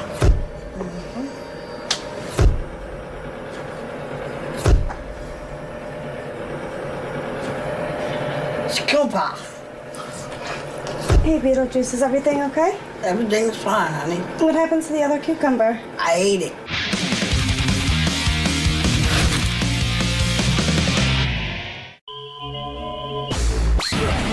Yo, what up? Steve Grillo here at Radio City Music Hall at the MTV Music Awards. We're gonna get some really good questions. We're gonna see if we can get some celebrities and maybe piss them off, get thrown out, and see what happens. You know how it goes. Gorilla went out to the Video Music Awards. I didn't play you these, did I? No. Let me play these for you real quick. This guy says, Grillo is surprisingly great in his interviews. I always thought he was just a douche. You know, douche. But he actually did well, the best in Stuttering John. So that was very nice. Douche. High praise. Did Grillo write that? You know what? I got to be honest with you. I thought that immediately. I really, truly did. Perfectly spelled. So it couldn't have been him. The grammar's too good. All right, here's Grillo out on the MTV Award red carpet trying to get interviews. Here he tries to get Tracy Morgan. Tracy, what's up, man? Yo, where do you watch music videos these days? Where do I watch music videos these days? You know, every channel, wherever it's at. What's your feeling regarding the death of Ted Kennedy? Sad loss. He was a great man. Whose panties do you think smell better, Britney Spears and Nelly Furtado's? Oh, come on, dude. That's a weird question, dude. Come on, man. Yo, yeah, Tracy. You got to me about panties. Grillo, for some reason, was obsessed with that question. You know, we write out a bunch of questions for him. But, that's the kind of question that you don't obsess on, but he was obsessed with that one. He asked every single celebrity the panty question. Really? He thought that was a highlight. By the way, Nelly Furtado is so attractive. Did she win? No, she was a Big presenter. poll. She was a presenter. No. I meant the Grillo poll. Whose panties smell better? Oddly enough, not one person answered it. You'll see, he works that question in. You know, when you see a celebrity, you get like 3 seconds, but for some reason, he was just obsessed with that panty question. Here's a guy from a band called New Boys. Do you know New Boys? No, I don't. All right, here's New Boys with Grillo. Well, what's your feeling regarding the death of Ted Kennedy? I don't know who that is. I'm sorry. Oh. Is it time for Chris Brown to be forgiven? Yes. Yeah, that's the homeboy. Yeah, shout out to Chris Brown. Forget it. Describe Howard Stern in one word. Howard Stern. Look, he retired. Retired. In one word. Amazing. Beat it. You do a little freestyle, Howard? Look, because I'm doing it big. I rock skinnies like 5, and the ones who put it down is where the skinny right. I made it out alive because this go hard jerks, no confusion, but I'm going to go hard for my jerks. Oh, yeah, rocked it. What's that? The New Boys. Thanks a lot, guys. What does that mean, jerks? It sounds like they're not digging me. The New Boys. I don't know if that had anything to do with you. Oh, okay. I hear jerk and my name in the same sentence. It doesn't sound like a fan. I don't think he even said your name. I think we brought that up, though. The kid didn't even know who Ted Kennedy was. I know. Jesus. Talk about love and not knowing. But I don't know the New Boys. See? Yeah. I never heard of them. I don't think Ted Kennedy knew the New Boys either. Yeah, I don't know who they are, and they don't know who I am. Call it We're even. Speaking of Nelly Furtado, here she is with Steve Grillo. Nelly, please. I've been asking this question all night. You're the only person who can answer this. Whose panties smell better, yours or Britney Spears? That's a stinky question. That's a stinky question or a sticky question? Stinky. So. And whose voice was that? Nelly Furtado. She sounds like that? Yeah, I guess. What's the matter? You don't want to hear that voice? Oh, my. That was high-pitched whining. I think that was her. Here's Shakira, very big star with Steve Grillo. Hi, have you ever shit your pants? Pardon? Have you ever shit your pants? Pardon? Pardon? Have you ever shit your pants? That was the shortest interview ever. Maybe he should start with a couple of questions so we could hear the person. Warm up, yeah. Send that over to the Radio Hall of Fame, that interview. Right. I would send it over, but it's boarded up. Send it to Joe Greg's. All right, let's see. Who's this? Pitbull with Grillo. I don't know who Pitbull is. Who's Pitbull, Gary? Is that a rap guy? Pitbull? All right, here's Pitbull with Grillo, right? Now, who do they think's panties smell better, Britney Spears and Nelly Furtado? Panty, yo no sé cómo se dice, se huele más mejor de Britney Spears o Nelly Furtado. Thank you. Can somebody interpret for us now? Yeah, that was a guy who only speaks Spanish, and his interpreter had to ask him that stupid question. Anyway, there he is, Steve Grillo out there. I love that. He's working the red carpet. What can I tell you? Hey, by the way, before I get off the topic of Steve Grillo, I was just talking about him. It's great. He sent this email. Steve Grillo. Oh, it's not an email. This is from his, what do you call that, Facebook page. Okay. It says, Steve Grillo just finished packing for my trip to L.A. Next stop, the Big Brother, finally. So I guess it was a dream of his to go to Big Brother because he goes, next step, the Big Brother, finally. What do you mean? He's going to be... I guess he's got... So I said to Gary, this must mean that Steve Grillo... Is he trying out for Big Brother? So I thought, he goes, Howard, the reason I gave you that is he's trying to say finale, but he spelled it F-I-N-A-L-L-Y. Finally is finale. Yeah. Oh. Well, it is finally. It's finally over. I mean, Facebook is exposing more people as retarded. You know, Facebook requires that you have to spell. Because, first of all, even if there was a spell check, finally is not... a word. He didn't misspell finally, except he's trying to say finale. Like, wouldn't you go into your word processor because you don't want to look like an idiot and try to figure out how to spell finale? Or Unless something? I mean, he's probably sure that that's how you spell it. Well, yeah, that's why he doesn't check. He does the spell check. He thinks that's the word. If I was sort of retarded like this, I would never write on Facebook. I would be so humiliated by... But you'd have to know that. Yeah. I'm one of those guys with my BlackBerry, when I text people, I insist on spelling everything. Like, you're supposed to allow the mistakes to just happen so you can quickly... Right. You know what I mean? You can't sit and correct every word, but you feel retarded. Yeah, I'm always spell checking and, when I think I know that I've made a mistake. Well, my big thumbs hit all the wrong keys, so like everything's sort of... You'd have a lot of mistakes. Yeah, I have a lot, but I have to go back and correct them because I don't want people to think I'm retarded. But Jesus Christ, Big Brother, finally. Anyway, it's the Big Brother, finally. Whose panties do you think smell better, Britney Spears or Nelly Furtado? Nelly's. Nelly's. Whose panties do you think smell better, Britney Spears or Nelly Furtado? No, wait, Nelly Furtado's they both had kids. Nelly Furtado's Canadian, so I'm taking her maple syrup panties. Who do they think's panties smell better, Britney Spears or Nelly Furtado? Whose panties do you think smell better, Britney Spears or Nelly Furtado? Oh, come on, dude. That's a weird question, dude. Whose panties do you think smell better, Britney Spears or Nelly Furtado? Nelly Furtado. Whose panties do you think smell better, Nelly Furtado's or Pink's? Whose panties smell better, Nelly Furtado or Pink? Pink's. Nelly Furtado. I would hope. Nelly Furtado. Whose panties smell better? Whose panties smell better, Britney Spears or Nelly Furtado? I've only smelled my wife's panties. Whose panties do you think smell better, Britney Spears or Nelly Furtado? I have no idea. It's so strange. Whose panties do you think smell better, Britney Spears or Nelly Furtado's? Whose panties smell better, Nelly Furtado's or Britney Spears? Mix of both. Whose panties do you think smell better, Britney Spears or Nelly Furtado's? Ew, I'm not answering that. Whose panties do you think smell better, Britney Spears or Nelly Furtado's? Oh, that's a good one. Nelly Spears. Whose panties smell better? Come on. Whose panties smell better, Nelly Furtado's or Britney Spears? Britney Spears is younger. I hate this guy. Whose panties do you think smell better, Britney Spears or Nelly Furtado's? I happen to know that Nelly Furtado's smell better. Oh, nice. Whose panties smell better, yours or Britney Spears? Jamie, you're on the air. Hey now. Hey now. Come on, man. Let's do it. Quit whining, Howard. Who's whining? Super fucking girl. You got all the money in the world, and you're whining that your girl's away? Yeah. Why wouldn't I whine about that? You whine too much. I love you. I love you. You whine too much. Why the f- do I bother with this audience? Yeah, I love it. I'm so sick of my goddamn audience. I've had it with you guys. Tune into that terrestrial radio. Do me a favor. Leave me alone. Why me? Hey, let me play a game or something. You know, I'm all gamed out. Gary, Artie, you're right? the man. You're the man, Artie. Gary, am I all gamed out? What's that? Am I all gamed out? I mean, we gave away the money and all that? Oh no, I got a couple of games. You got any money? Yeah, I got some money. I got it. You want to let this guy play a game? Yeah, please. All right.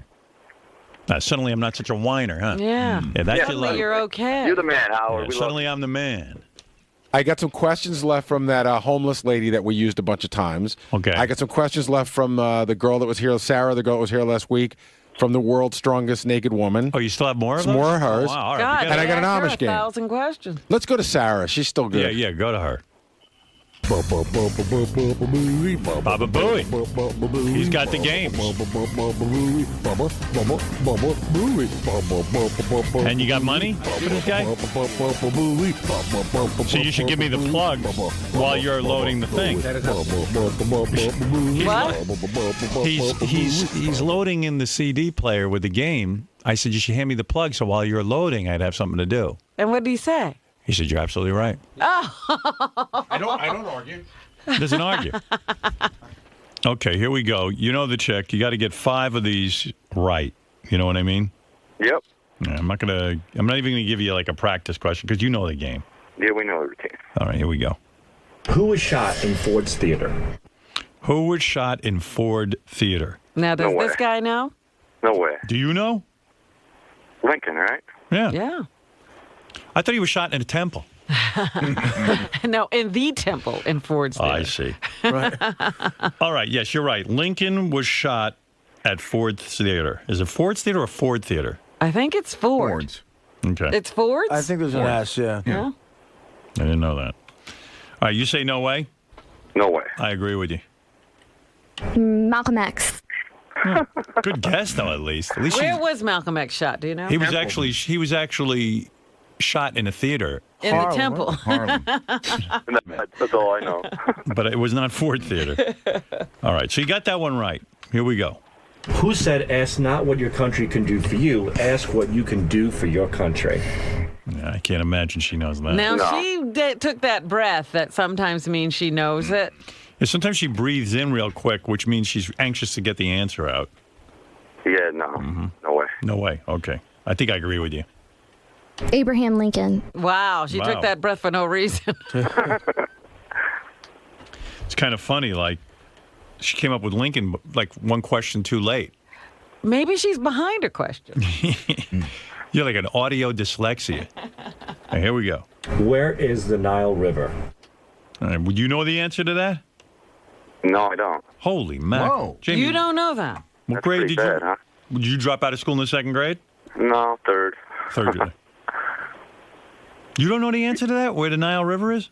No, I don't. What do you do for a living? I work at a paper mill. A what? Paper mill? You work at a paper mill in Buffalo? I didn't even know they still had a paper mill in America. It's actually Niagara Falls, but No yeah. kidding. All right. same thing. Well, then you don't even need to know that. No, I don't. Not at all.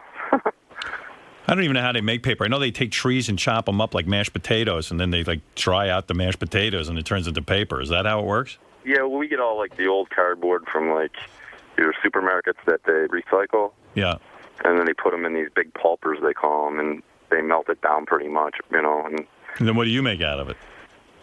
we make these big rolls of paper that end up going into cardboard. It's like a... Isn't it weird? You take cardboard and shit, you melt it down, and then you make cardboard. You know what I mean? It's weird. Yeah, that's pretty much That's pretty much the thing, you know. But that's good because then we're not filling up the landfill. That's right. No, it's completely, it's all recycling, you know, so I guess that's pretty good, too. No, that's nice stuff. No, the Nile, I believe, is in Egypt. Yes, you're right. All right, yeah, now you think Now you remember, right? Yeah, when you say it, yeah. She's not going to know that, though. Okay, here we go. Canada. Wow. Wow, that's bad. That's a big. I knew it wasn't in Canada. I could have told you that. Bro, you won already. I won? Yeah, you got $500 cash and $500 Steven Singer gift card, courtesy of Steven Singer Jewelers. Visit IHateStevenSinger.com. You're the man, Howard. Don't feel bad about the Nile. I don't know where anything is either. Honestly, I don't. Yeah, but you knew that she would. No, that's the key. That's the key. You don't even need to know. All right. Hold the line, Jamie. We'll give you your money. Okay, thanks a lot, guys. That was too easy. Boy, that girl really doesn't know anything, does she? Very little. But she was hot. Was she? Yeah, she was cute. I mean, she was, in a way you'd want to bang her. See, I don't know. She was very annoying. No. That's all I could tell.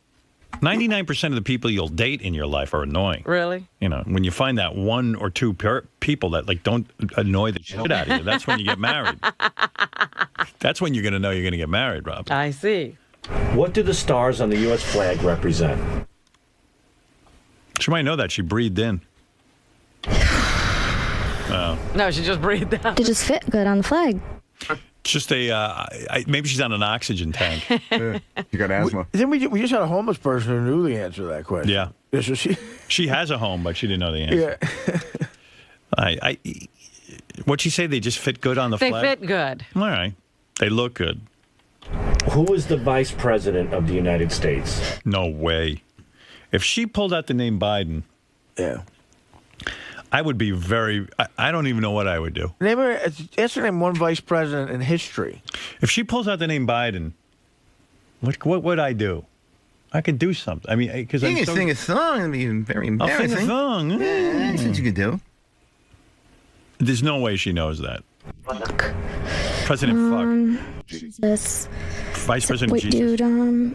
White what's dude. his name? What'd you say, white dude? I can't really think of his name right now. Yeah, the only one, the person that was never, like a white dude that was vice president is Obama. Everyone else is a white dude. That's cool. You got to say white dude out loud, though. We're making progress. Right. Yeah. Can you believe we have a white dude as the vice president? Yeah. I mean, she's, What is Bin Laden's first name? I bet you she'll know this. Yeah, you got to know this, right? I would think so. Wonder if she know Hitler's first name. Osama bin Laden. She's got to know that. Yeah. It's just so. It's just that guy gets more publicity than Jay Leno. Bin Laden. Uh-oh. Ben. Oh, my. Good guess, though. What's Bin Laden's first name? Bin. Did you think it was a trick question? Yeah. Like, what color is George Washington's white horse? Yeah. That's right. You're not getting me. Huh? Who's in Grant's tomb? Ben. Wow. I thought for sure she'd know that. That's really ignorance. Yeah. She's awesome. We got to get her back in here. That's being completely unaware. Right. How many sides are on an octagon? She might know that because Octomom is 8, and you know what I mean? But she doesn't know Bin Laden. Is she going to know Octomom? I don't know. Like maybe that kind of reached into her awareness. I don't know. Because she's got to be going. Well, she is in the reality genre. Yeah, she'd probably say, man, I got to have 8 kids so I can become famous. 6. Oh, my God. She defies all logic. Yeah. Octo. What is venison? She's going to think that's a country. The city She's in not Italy. going to know that's Yeah, where they have the gondolas. She doesn't know that's a nice name for, like, deer meat. We do that in our country, and on the world. We don't like to say, hey, I'm eating a cow. We call it steak. No one wants to say they're eating a deer. It's too repulsive. Or I'm eating a pig. I want to say I'm eating bacon. You know what I mean? Yeah, it's all in the name. Yeah. It's a place in Italy. I knew it. She thinks it's the city. Yeah. Venison. Venison. But how'd she even know where Venice was? Name an amphibian. Oh, could she know this? Well, she did know a tadpole turned into a frog. Yeah, but this is an amphibian. That's a major jump. That's a word. That's a very, very big leap. Yeah. She doesn't know what that amphibian is. It's like a lie. Oh, an amphibian is a lie. Yeah, that's okay. There you go. Amphibian, a fib. Well, there's logic to it. Yeah, amphibian. Just thinking it out. When you think about it, that's what an amphibian should be. I am amphibian. Because I fib. I'm gonna ride on an amphibian. How many world wars were there? She might know that. Like some random information might get into her. What was this question? He wants to know how many world wars there were. Will she say 2? Now this is something she could get right. Right. If she doesn't know this, it's pretty bad. 4. Oh, I see. And she's certain. Yeah, 4. She said it with certainty. What were the other 2, Robin? I don't even know. I don't know. I missed them. I'm Sal Governale. Is the Grand Canyon in? California.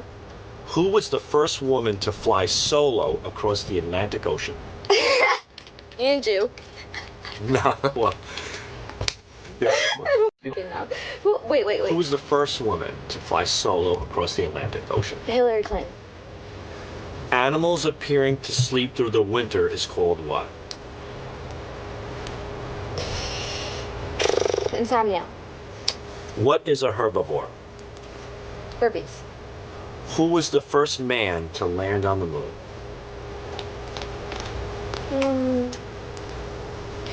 I know you know this. You're good. What's his name? Can't think of it. Lucky guess.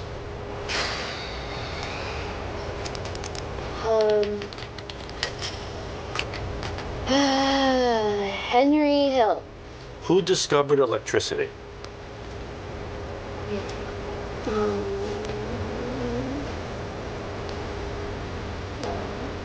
Bulb? I don't know. You're on the right track. Bulb. Who was shot in Ford's Theater? Malcolm X. Who said, ask not what your country can do for you, ask what you can do for your country? Abraham. Well, what president did John Wilkes Oh, shoot? what president? Kennedy. How many world wars were there? 4. Who fought in the Civil War? And against, like, who was it? 2 sides, so it's us. That was like us and the other country down somewhere. What other country? Oh, this isn't fair. Would you know the answers? Yeah, but he can't. Would you know the answer to this? All right. No, it was not like in here. So it's north and the south, right? All right. Civil. That's awesome. What is the capital of New York? Albany. What does the D.C. stand for in Washington, D.C.? I don't know that one. D.C., give it a guess. Duke. I don't know. I don't fucking know. What does it stand for? Curious. Try to think what you think it stands for. Oh, it stands for District Center. What is Obama's first and middle name? His first name is Obama. So yeah. Yeah, what's Obama's first and middle name? His name's Obama. Henry. Okay. Do you really think? Is that just? No, I don't. What is it? Henry? It's close. Right? Yeah, I don't know. I'm not at liberty to Dude, give the I'm all answers. set. I don't. You did great. Thanks. So here's a lovely Sara, Hey. and she did a wonderful job. Thank you. Do you want to say anything about the game? What'd you think of it? The game was a lot of fun, but really hard. See ya. Have a great time, Sara, Thanks. in Bermuda. Bye. Bye-bye, hon.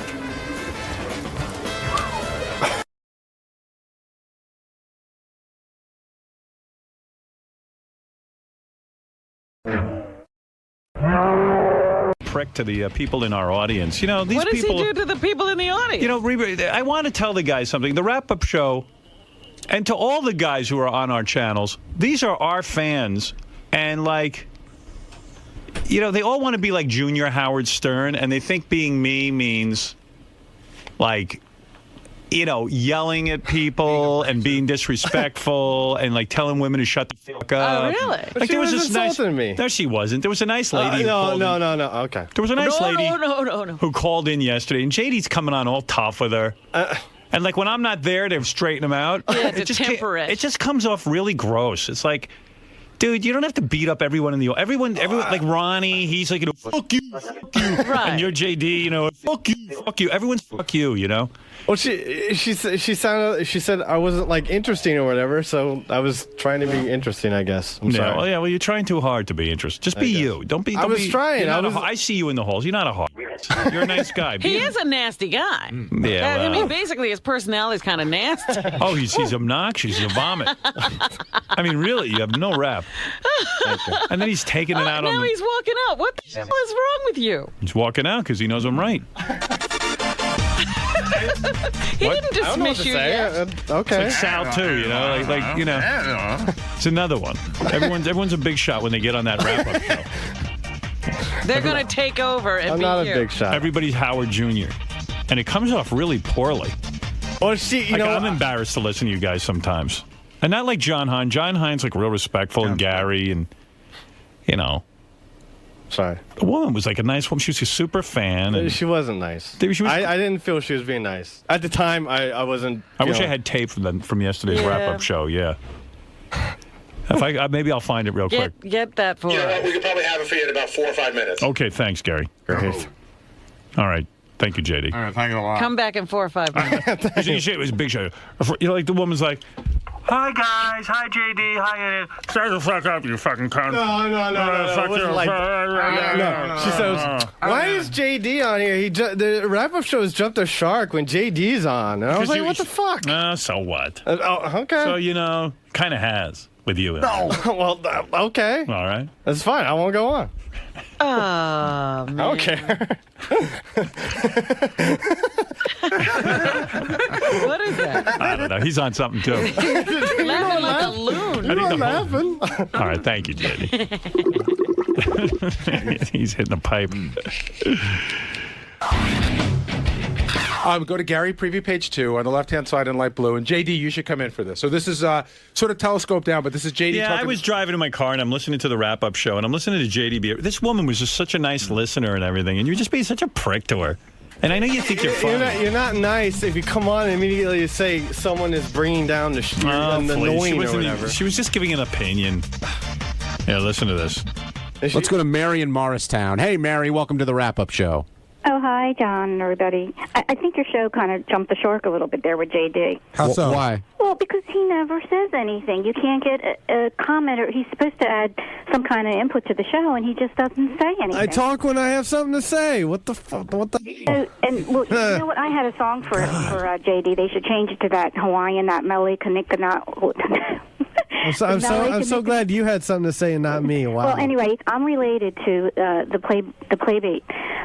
I'm very nervous. I'm really glad that woman. That's a good song for Jay. Malika Hake High. Music. I thought that was funny. Oh, okay. All right. Is the thing to say. How's it go, Robin? Melikilikimaka is the thing to say. Yeah, maybe you'll go down to Hawaii, visit your mom. Hawaiian Christmas Day. You got to get Hawaii. Like, you know that, like, do do do do. Right. Do do do do do do do do. That'd be good. Ha-oi. Ha-oi.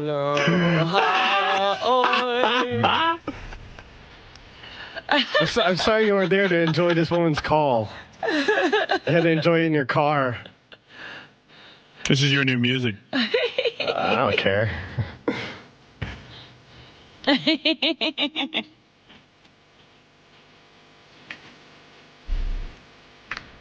Have dancers behind them with grass skirts. The ladies and the grass skirts. And who Artie's infatuated with. She's my cousin. But I don't want to mention her name on the air or mine. That's my maiden name. And I'm sending Art Do you know who I'm talking about? No, we have no idea what you're talking about. We have a The Playmate. We have a Playmate a week on that Artie's in love with. Oh, right. Her first name's Carmela. Oh, yeah, I know you're talking She's about. my cousin. Oh, I wrote a lot of material for Artie. Maybe you were right yelling at her. She is kind of boring. I told you. All right, get out of here. But at the end, Howard, if you give it 30 more seconds, he tells her to die. Right. Song called Don't Snort Heroin, and I wanted to sing it to him if he was listening. But he's not married, but you should definitely call back when he is. Kill yourself instead. Oh, JD. There's some chemistry She there. is a nice Hey, lady. Can I tell you something? I don't know. You rubbed me the wrong way, but now it doesn't. Would you rather have this be your theme song? Dude, I don't care. You need Hawaiian music. I'm just glad I was vindicated from the call. That's all that matters. Stay here and listen to your music. Stand there and laugh at your music.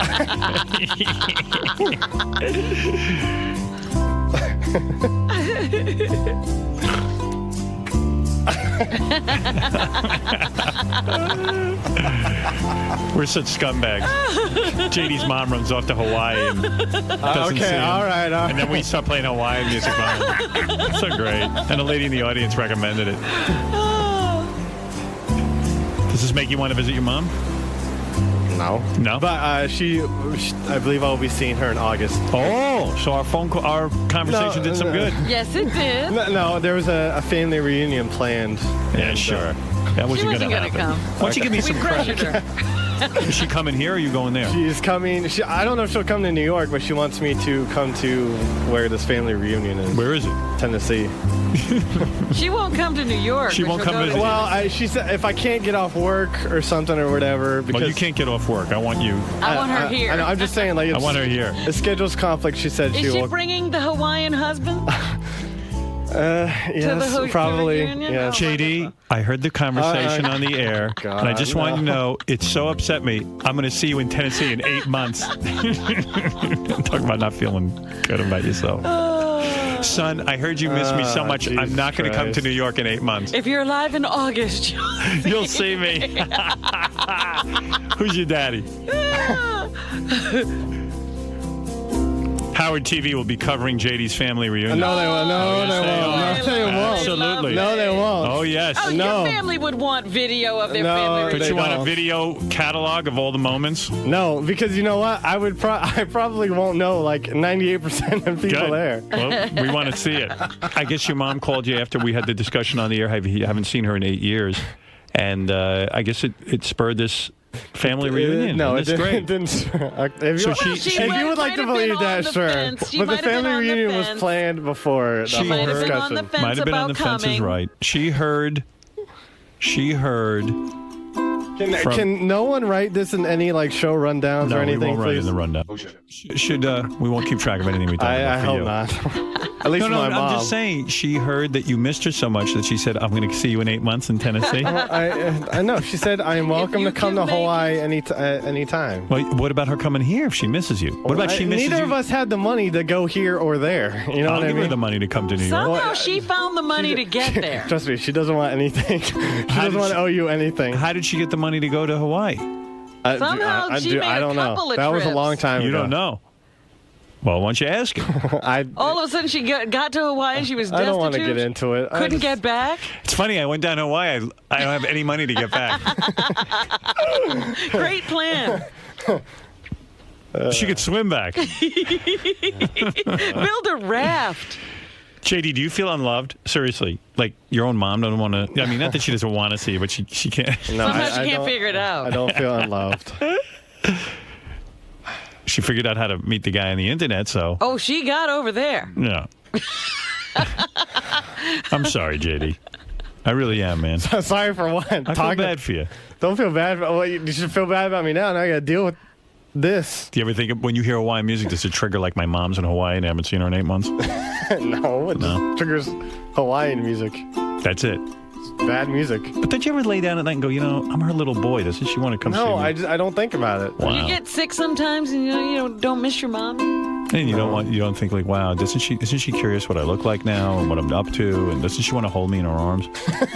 I mean, I'm serious. Don't No, you? I don't. You block that all out. I Do you never have, is it embarrassing to have feelings of wanting a mother? I don't know. I just, no. I mean, why is that embarrassing, man? Everybody wants it's not their mother. embarrassing. I just don't think about it. Do you ever think like, wow, I must be gross. My own mom doesn't want to hold me. I think in her I arms. must be gross all the time, but not because well, of my I understand mom. why now. You're not gross, but I can see why. Not because of my mom, but. Oh. Someone told me Scott's intern gives you rides home, but now you're fighting with her? Sometimes. I didn't know I was fighting with her. I don't know. I guess. What happened? I don't know. I guess I wasn't being entertaining enough in the car. But I don't know. What? I don't know. What happened? I don't know. I don't know. What? JD's having the gayest fight there is, not a regular verbal fight. They're having a fight over MySpace. You know, they yell at each other on MySpace. No, it's not. She wrote, "I don't like you," but it doesn't. That is so geeky. So gay. Okay. You're fighting with her over No, MySpace? it's not even like a fight. It's just stupid. It's not even a fight. When do you have time for MySpace? Well, I don't know. Are you trolling on MySpace? Trolling. Looking for chick? You're fighting with Scott's intern? No, Because what happened? It's not like It's not like a fight. It's like a play fight or whatever. It's stupid. A play fight? Dude, I don't know. She drives you home, and then why did she stop driving you home? No, well, no, it's not like that. I just haven't gotten a ride. And she's only given me a ride like a couple times. It's not like Why every did day. she write "I hate you"? I don't know. It's just stupid. I don't know.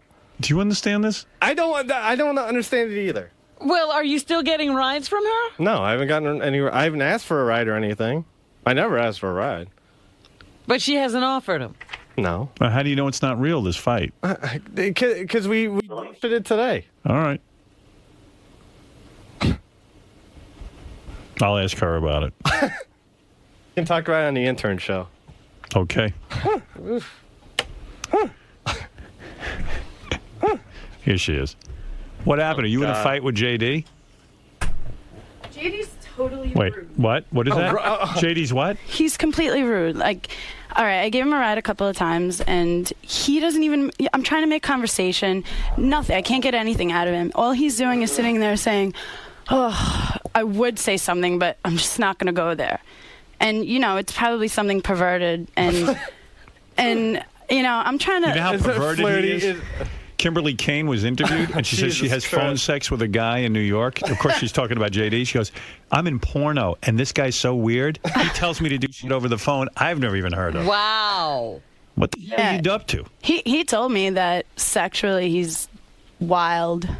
Oh, that's great conversation in the car. Yeah. I tried everything to make conversation about something else. It's not even like serious, because she's like an intern. But do you get the feeling that he's hitting on you? Yeah, and it's creepy, and it's not a play fight because he probably would like that. That would probably turn him on. All right. So, but I was genuinely mad. I was like, you know what? Fuck you and your jaded attitude. Because he actually got out of the car practically before I could even stop the car. And he didn't even say thank you. He just slams the door. And this happened like 3 times. He didn't say thank you. He's angry. His mom won't visit him. I kept waiting. I'm like, is he going to say thank you once? And it never happened. You understand what's going on with him. His mom's in Hawaii and won't visit him. Ran off. That's his tough guy image. That's the bad. Why you gotta be such a hard ass with her? She's a nice girl. I thought Treat her with some respect. I was doing him a favor. I mean, I don't he like acts like he's doing you a favor by riding in your car. Exactly how it does was. he bring up he's wild in bed? I don't even know. I don't remember. How does sex come up, JD? I do. Oh, because I yelled at him because that's all he could pretty much say is, he was trying to kind of come out to me, but without actually doing it, just saying, I could say something, but I'm not going to say it. Oh. And I'm like, is that all you can think about? And I mean... Are you in love with her? No. Definitely not now. Are you all sexed up in the car that you can't even talk? No. You know what it is? He got a little stank on his hang low. Now he thinks everybody should be going down on him when they see him. Right. And what's the delay? And I told him, I was like, fuck you, like, be friendly. Like, We're you just treat about at the tunnel. You treat You me should like be an down there. asshole. Like, you just get in my car and then... He's awkward. He's awkward socially. But Close the she's door trying and... to initiate conversation. I never said goodbye or anything. You met... No. Okay. You met the bad guys. You didn't meet JD. Oh, no, I think the bad guys can talk. Yeah. The bad guys. And then I sent him the MySpace message. I said, I don't like you. And then I explained why. And he's like, oh, I didn't even realize. I'm sorry. And I just didn't even answer. So you didn't say, let me take you out to lunch to thank you or anything, JD? No. Oh. I don't put my seatbelt on. I'm the bad. So yeah, I've been kind of ignoring him in the holes now. All right. Listen, better you two don't talk. Right. We don't. Well, that's good. You thought it was a play fight, huh, JD? Where's JD's Hawaiian music? Well, they were having a fight. Oh, I see. During the fight, you don't hear. That's true. That's not mellow. Right.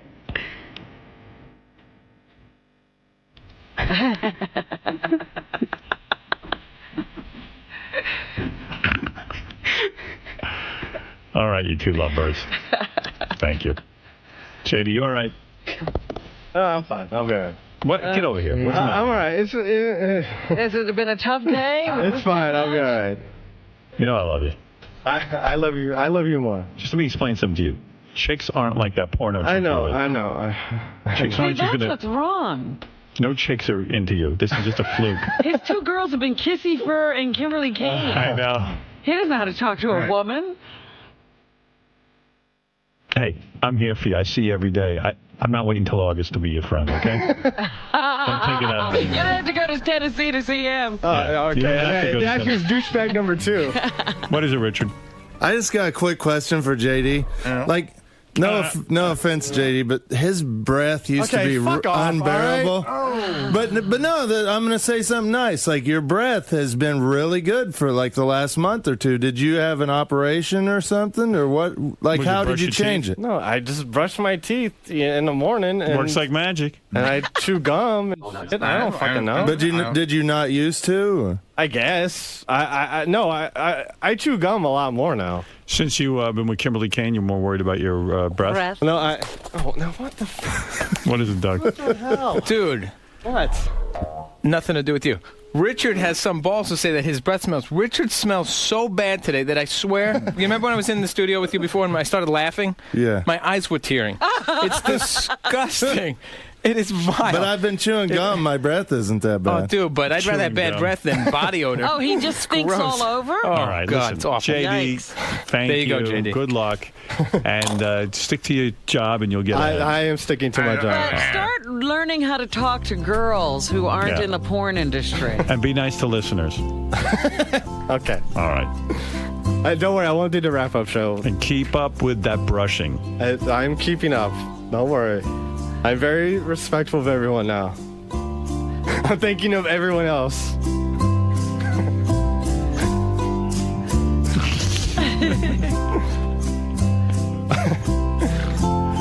All right, get out of here now. Rachel. Yeah. Was he really that rude to you in the car? Yeah, he just got out of the car, slammed the door, and he actually, I didn't even get a chance to pull up to the house, wherever he lives. I don't know if he's trying to hide it or something. I don't know if he thinks I'm going to stalk him or whatever, but, I'm being polite. I'm like, oh, where is it, and he's like, oh, just stop here. At a red light, he just runs out, slams the door, and doesn't even say thank you. And it happened 3 times. Do you think this is indicative of the way he is around women all the time? Is this why he's having trouble getting ladies? Probably, and I tried to get him to open up. I was like, come on, talk to me. I was like, what's going on? I tried to ask him different questions, and he just refuses to answer. And all he could say is, oh, this fucking traffic. And I'm just like, can you, answer a question or get into a conversation? He has absolutely no ability to do it. Do you think that's because he's just not good at, socially, or do you think he's become too big of a star? To me, it looks kind of like the whole star thing, because I even said to him, I was like, what is this jaded attitude you have, And, he's like, oh, I didn't realize. And it totally looks like he's because I tried to talk to him about the show, and I was like, oh, and I brought up maybe a couple of ideas or something, and just trying to be friendly, make conversation. Opportunities to talk. Yeah, absolutely, plenty, and nothing out of him, just complete, a noise. He even said to me, he's like, I should have just taken the train, because this is taking longer. Wow. Yeah, how rude is that? No more rides for him. Absolutely not. Hey, so were you rude to this intern, do you think? I don't know. I'm not even... Dude, you might as well not even interview me about it, because I'm not talking about it. Why? I'm not even talking about it. Give me a quick reaction. Nothing major. Just, do you think, she sold you out on the air. She said, you're rude. Yeah. Were you rude to her? I don't know if I was rude. If I was, I didn't mean it, and whatever. What are your feelings towards her now? I have none, and I can probably not speak to her again. The rest of her semester? Yeah. So she's dead to you? I don't know about dead to me, but I doubt I'll get anywhere right somewhere and everything. All right, man. Taking the train. Yeah? Do we need to publicize that? Well, I take the train. I know. Everybody takes the train. It's New York. But Yes. Oh, isn't today the day we're supposed to pick names? yeah, I've been told by certain people. I've asked their opinion, and they say a lot of people are very upset about Secret Santa. Who are these people? And I go, well, you know what? I don't know what to tell them. Think about how blessed they are that they don't have to sit and buy gifts for everyone, and we don't have to buy gifts for everyone. And, well, it is their way of being rewarded by you and recognized. I go, please. Buying somebody an iPod. You know what you should do? It's like they do this at my daughter's camp. Give everybody a trophy. Just a little trophy and a little certificate. Thank you for being, a member of the Well, you know what I Howard could do? I could do like what Norm Macdonald does. I could make like a little novelty. That's not what Norm Macdonald. A pocket knife with Howard Stern Yeah, on it. right. I could do a little novelty. Get some item. Swiss Army knives, stencil on the fist with the logo. Actually, let's it would try be this. very nice. The Norm logo on a. That's got to be worth a lot. I gotta, let's try it this year, and then we'll reevaluate if it went horribly wrong. But I see this as being very, very. This is fine, and I do acknowledge everybody's effort here. Well, if we're going to do it, let's do it. I can't wait to see what people get. It is a great part bit. of the fun. It's a great bit for the air. All right, Gary, bring in the thing. I'll pick first. I want to see who I'm getting. Dig deep. Yeah, there's about how many names in there, Gary? About 75, you said? I think somewhere. I don't know the exact number, but I know that I originally had a list that was close to 120, and we cut 35 names. So it's about. Oh, really? You cut names? Yeah, because I was going too wide in the Stern family. So really? I think there's around 75 to 85 names there. And I'll be really honest with you, Howard. At some point, you might pick a name, and I'm just not going to know who it is, but someone here will know. Because I don't know all the guys on the TV crew. I don't know. Well, that's the thing. This is for all the people who get ignored every year. Right. So you want to pick the first name? Yeah. I'm going to see Here it comes. Who's the lucky person who gets Howard? Oh, please. Well, believe me, I don't know what I'm buying somebody. What if but still. Please let it say there's a Robin. Possibility that it'll be a great gift. All right, here's the person. Are we ready? All right. Shall we read it? Yes. All right. I am buying a gift for Lori Chisholm. Oh. Who's that? Who's Lori Chisholm? Who is Lori Chisholm? I think she's an intern. Good.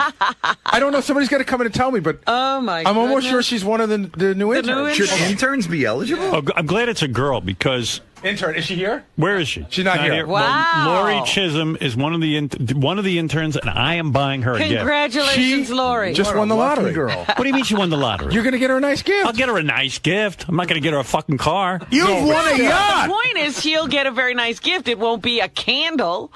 Oh, yes, it will. Why not? Robin, you want to go next? Yeah, I'll go next. All right. Lori Chisholm. I'll buy her. I'll give her a... It is weird that these interns, just because they happen to get this semester, fall into this. But who do you have? Howard Stern. Yeah! I love that. Oh, that's too funny. This thing's fucking fixed, man. Wow. I'm so thrilled because Robin gets the best fucking Christmas gift. She really put that back. Howard won the lottery. I won the Oh lottery. my God, I can't believe it. What are you getting me? I don't know yet. I didn't know who to think of since I didn't know who my secret Santa was going to be. Wow, I might sell my gift. That is so funny. You may not. I'm glad because really the only person I ever really want to get from is you because she really does hit it right on the fucking head. Shit. This is so wrong at every level. What? This is why we wanted to do it. It's Howard, this is your dream come true. You don't have to buy gifts for anyone. Really. No, I got to buy a gift for Lori Chisholm. Right, and Robin's buying you a gift. You got rid of 90 people, get any and better you got than that. Robin to buy you a gift. How great is that? Hey, man, it's all luck of the draw. That's right. You got to buy a gift from That Lori is Chisholm. true. I could Fred. not believe what this said. I had to read it twice. Fred, I lucked out. I tell you, this is your day to play the lottery. I know you don't do it. Today's the my day to play lucky it. day. Dude. You're All right, Artie. All right, I'm going. By the way, Artie picking your name, isn't that great? He's It is good. Mr. Artie's good, too. Artie's generous? Crazy. All right. Crazy generous. All right. Ooh, what do you Benjy Brown. He's lucky. He's the next luckiest guy. Wow, that's weird. Isn't Isn't that crazy? You got Benjy? I got Benjy Bros. Benjy Bros. People are going to think we fixed it. I know. Okay. All right, here goes Fred. Here's Fred. Let me see. It's the first thing you're Who did you get, Fred? Adam Frederick. Who the hell's that? I don't know, but he's a very lucky guy. Who's Adam Frederick? I don't know. Somebody's got to come in and tell me. I bet you he's an intern. Gotta be. No, he may be. Maybe the TV. I think he's a Howard TV TV? guy. Because it's not a name that sounds familiar for the we included the tapes crew. You know why this? Oh, he does. He works with the tapes crew. Oh, good. They're David good guys. Oh, David David Hyde's guys. tapes crew. Well, you know, this is See, good. they Maybe- benefit this Maybe year. we'll start to know people's names Right. around here. Can I pick one? Yeah, go ahead. No idea. I got John Suskovich. Yeah, you see, this is why we have the same. I don't know who. Does anybody know who John Suskovich is? that guy's lucky because you get pretty good gifts. I'll give him listen, I'm going to get him a great gift now. But I'm now not buying. Split it up. Don't get him a nasal hair groomer. But I'm now not buying for 21 people. Right. Oh, Sussy? I know Sussy. Does anybody know who he is? Gary does get good gifts. He got me those old radios. I like Yeah. Benjy. those. Benjy. I still don't know who my guy is. Who's John Who's Suskovich? Gary's guy? Okay, hold on. Howard TV? Say it, Will. He's the new Howard TV lighting guy. Oh. Good. Oh, okay. This is exciting. I know the like new this. face. Benjy, who'd you get? I like those guys. Chris Costa. Chris Costa. Oh, is he for In Demand, right? Yes. Yeah. Howard TV. Yeah, he's a nice Howard guy. TV. And See how exciting this is? This is funny. The guy from Howard TV got one of Benjy's gag gifts. No, it's not. I'll get a real gift. All right, so That poor bastard. what I'm going to do now, Howard, is I'm going to take this outside and I'm going to pick for everyone else. And Let's see then who Scott the engineer gets, because getting him...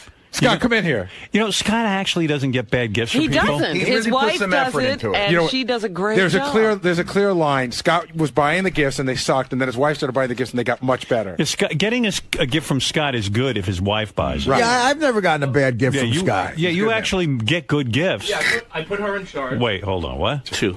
I put her in charge. She's great. She knows how to pick gifts for everybody. But now you only have to buy one gift. Hey, do you guys remember the year I didn't care which way it goes. It doesn't matter to me. Do you remember the year Scott got us all good gifts, but they all reeked of smoke? Yeah. Like blankets and candle holders. This is that was from the 9/11 collection. All right, listen, I got a break, but go ahead, Scott. Go pick ahead. yours. Who are you going to get, Scott? Justin Ciccatelli. Justin Ciccatelli. I don't know who that is. Probably an intern or something. Well, that's funny. It's not Justin from the... Most of the people in there, we don't know. I think it's Justin from the TV show, I think. Oh, okay. Whatever. But All right, so in a little while, I'll be back to tell all of you who got you guys. Okay, good. Yeah, all right. Well, Robin you got know me. I got Howard. I like that. Man. All right, we're going to take a break. And I got Benjy, so we just need to know. Fred and Artie. Oh, man. Fred, me, and Howard. We'll be back right after these words. Oh, Robin. Yeah. JD got Gary. Who's buying your gift? I don't know yet. I guess we'll find out. Yeah, we'll find out. Robin, who's buying your gift? I don't know yet. Yeah. Oh, it's good. Yeah. Well, who's buying Robin's gift? One of the tape guys, Ryan Rasmussen. He was our intern like a year ago, and now he's working with the tapes. Great guy. So, Robin, you're not getting anything good. It's all right. It's okay. You're fine with it. The fact that you don't have to sit and buy 9 million gifts is... It's okay. What's the average salary of the tape guys? Don't kill yourself, Ryan. And by the way, there's a good chance that your gift is going to smell like smoke. Oh, because he was Scott's intern and he smokes. Oh, dear. That's really true. The year that Scott got us all gifts that smelled like smoke was unbelievable. He gave me like a scarf that smelled like smoke. Actually, I think it was like a piece of glass, like blown glass. And it still smells like... And Yeah, you open the boxes and they just reek. Yeah, and I was like, how could a fucking piece of glass smell? Yeah, it was all crystal. Yeah, pretty wild. You know what it was? It was because I got something like that. I think I got like candle holders or something that were crystal, but the tissue paper smelled like smoke. And the box smelled like. It was the funniest thing. He was obviously smoking when his wife wrapped Well, these. after having, used his car that time, apparently when he was in that car, all he did was smoke. So if he brought those gifts in the car, they were saturated in smoke the entire ride. Yeah, the gift is, you're like, this was in your car and house for literally a day. How did this happen? Wow. Okay, let me. There's so many people on the phone too. All right, look, let's take a break. Yes, Dorian, go ahead. I'm keeping so many people on hold. Yes, Dorian. Hey, what's up, Howard? How you doing, man? Hey. Hey, man, I like your Secret Santa idea, man. I think it's really authentic, man. I think the fact that people don't know each other and everything, it's really going to kind of have to make them work to get something cool. I mean, they could be jerk-offs or something and get something, a gag gift if you don't like somebody that you got, but... Well, the girl I'm buying a gift for is an intern, Lori Chisholm. I drew her name, and someone came in and said she's a hot young girl.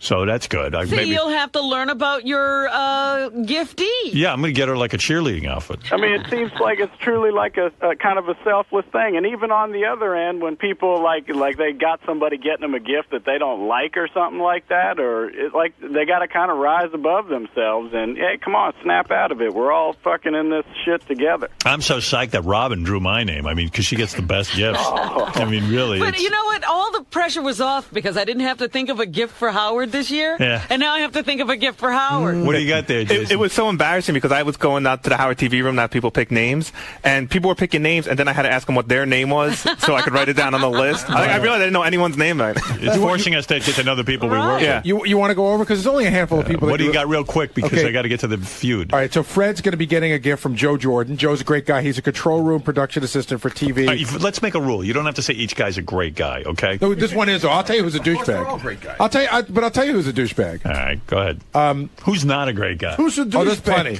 All right, go ahead. He's only been working for us for 10 months, but that's Joe. Fred's getting a gift from Joe. Artie's getting a gift from Richie Wilson.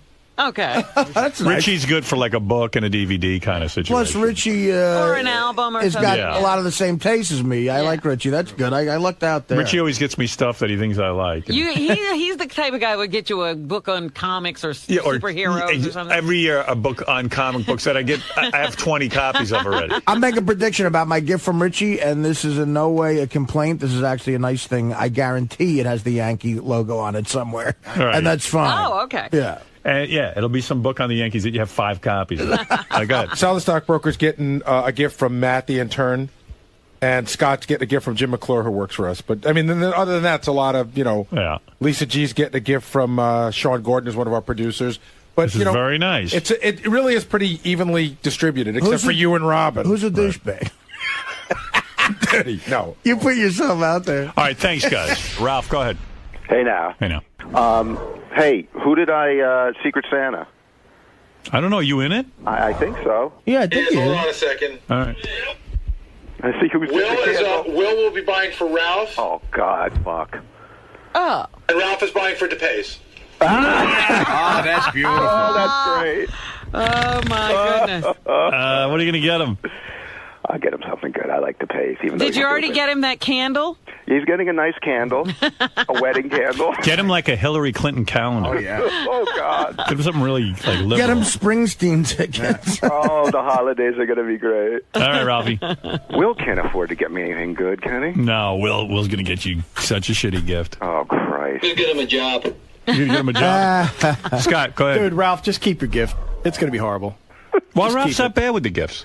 All right, please, he's cheap. Don't you like a Batman sword? Yeah, exactly. Just keep it, dude.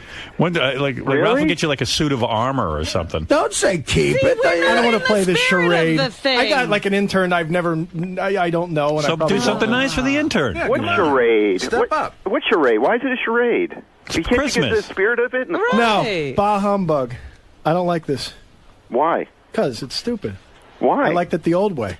What was the old way? The old way where Robin gave me 500 and Artie gave me 500 and Howard gave me 500. Robin gave you 500? Yeah, basically. Wow. She gave me $5,000. That was a much better way. Yeah, we put a stop to that way. You guys, hey. Yeah, go ahead. I know the answer to this, but the guys are already asking if they can trade and buy names. No, that's great. Not allowed. Yeah, no, that'd be funny, man. Like, Did you see who I got, Ralph? Non-transferable. No, who'd you get? I'm buying for Lori the intern, which is fine. And guess who's buying me a gift?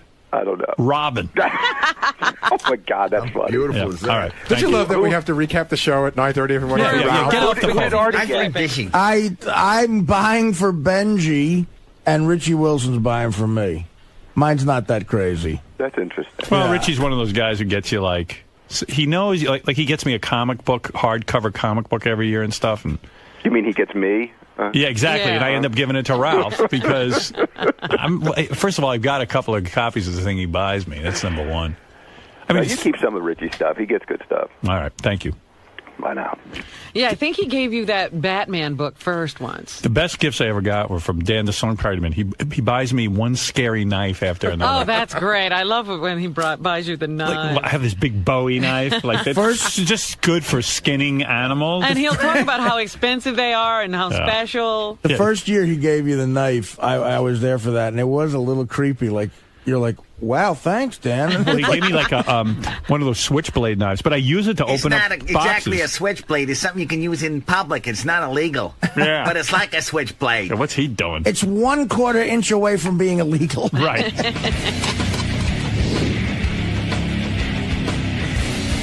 We're going to pull a little prank on the pace. I'm going to just fill out my name on about 20 cards and switch them out. So when I go to the pace, he's going to definitely pick me. And just want to watch the reaction. That won't be his real pick. I'll let him do a real pick later, but just got to get to the pace reaction. I'm going to give him a big hug. Kiss on that bald forehead of his. Be excited. Put your hand in the magic box. It's going to be Halloween and Christmas time for somebody.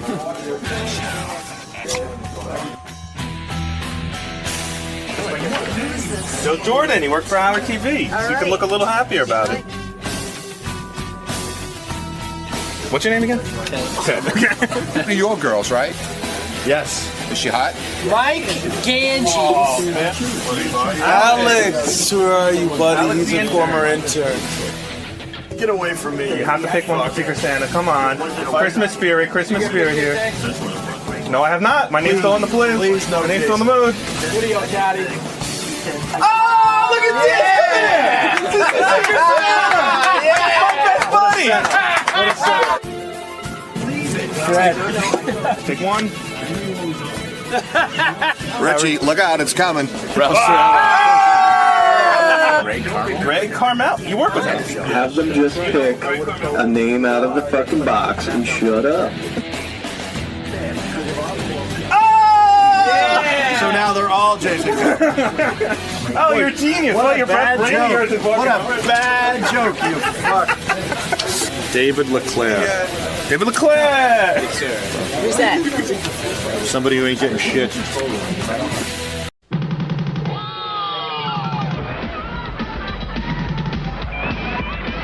Oh, now I feel good.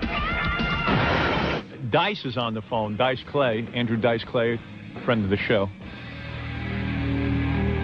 He's a wise guy, Dice. He's a wise guy. Who? Dice, he was supposed to call in yesterday. I said, we have to do the news, but Dice is on the phone. He was supposed to call in yesterday. Did he miss the call yesterday? He missed the call yesterday. And then we're in the middle of something else, and he's calling back in the office. He wants to get on. He's ready to get on. You know, I try to explain to him we do a show. Like on the Tonight Show, you go to the show, you got to show up. That's right. If he was booked on the Tonight Show, he wouldn't show up a day later. Yeah, this is what I try to tell him. He treats this show as if it's not a professional operation. I wonder why. Because he thinks he's bad, like Marianne Williamson. Ah. But Dice is a friend of the show, so he's calling in to remind us about He's taking advantage of that friendship. He's got a couple of gigs in the area. Yeah? So it's the Dice Man. Where you been? Hello? Well, you just call and expect to be put right on? Well, yeah, but number one, let me explain something to you. Nobody in their right mind would ever book me on the Tonight Show. Do you understand that? I hear you. Well, if you're going to act like this, of course not. No, you can't be on the Tonight Show. You know, but for the Tonight Show, Dice would be there on time. With bells on. It could never happen. It could never happen. Are you working on a movie? You're not. I just got done with one. Yeah, what's going on with that? I just finished it with me and Shannon Tweed. Shannon Tweed, the stripper. No, the Playmate? Yeah, she's a stripper. That's Gene's chick. Gene Simmons, is he still with her? Yeah. Shannon Tweed is this knockout. Yeah. I used to read her in Playboy, though, when I was like a kid. Not a kid. Yeah. Oh, it hasn't been that She's long. no spring chicken, right, Dice? Very nice girl. Did you get her? Well, I got a lot of pictures. Yeah. She's very good looking. She's got a really good body. We had a lot of fun. We went to Canada. Now, someone told me in the movie she plays your mother? Oh. But he's got a thing for her. Yeah. And you get it on with your... that was a breastfeeding scene. Yeah. You get it on with your mother in that movie. Now, when is this movie going to be out? Oh, who knows? It'll probably never come out. I mean, I shot it in Canada. Right. It'll be shown in Canada. It's like a Die Hard type of movie. Oh, do you play an action in a hero? No, I'm not the hero. I'm the terrorist. Oh, no kidding. Yeah. So was that good for you? So I just wanted to actually see if I could really act. That's why I took the part. And could you act? And plus, nobody else offered me anything, so I took the job. You're tired of sitting at home. So did you find that you could act? Yeah, it was. I did a good job with it. Right. And, it was fun. It was a goof. Right. Well, you know Andrew can act. Yeah, he's a good actor. But I never played like that kind of thing. Yeah. Just cold-blooded killer.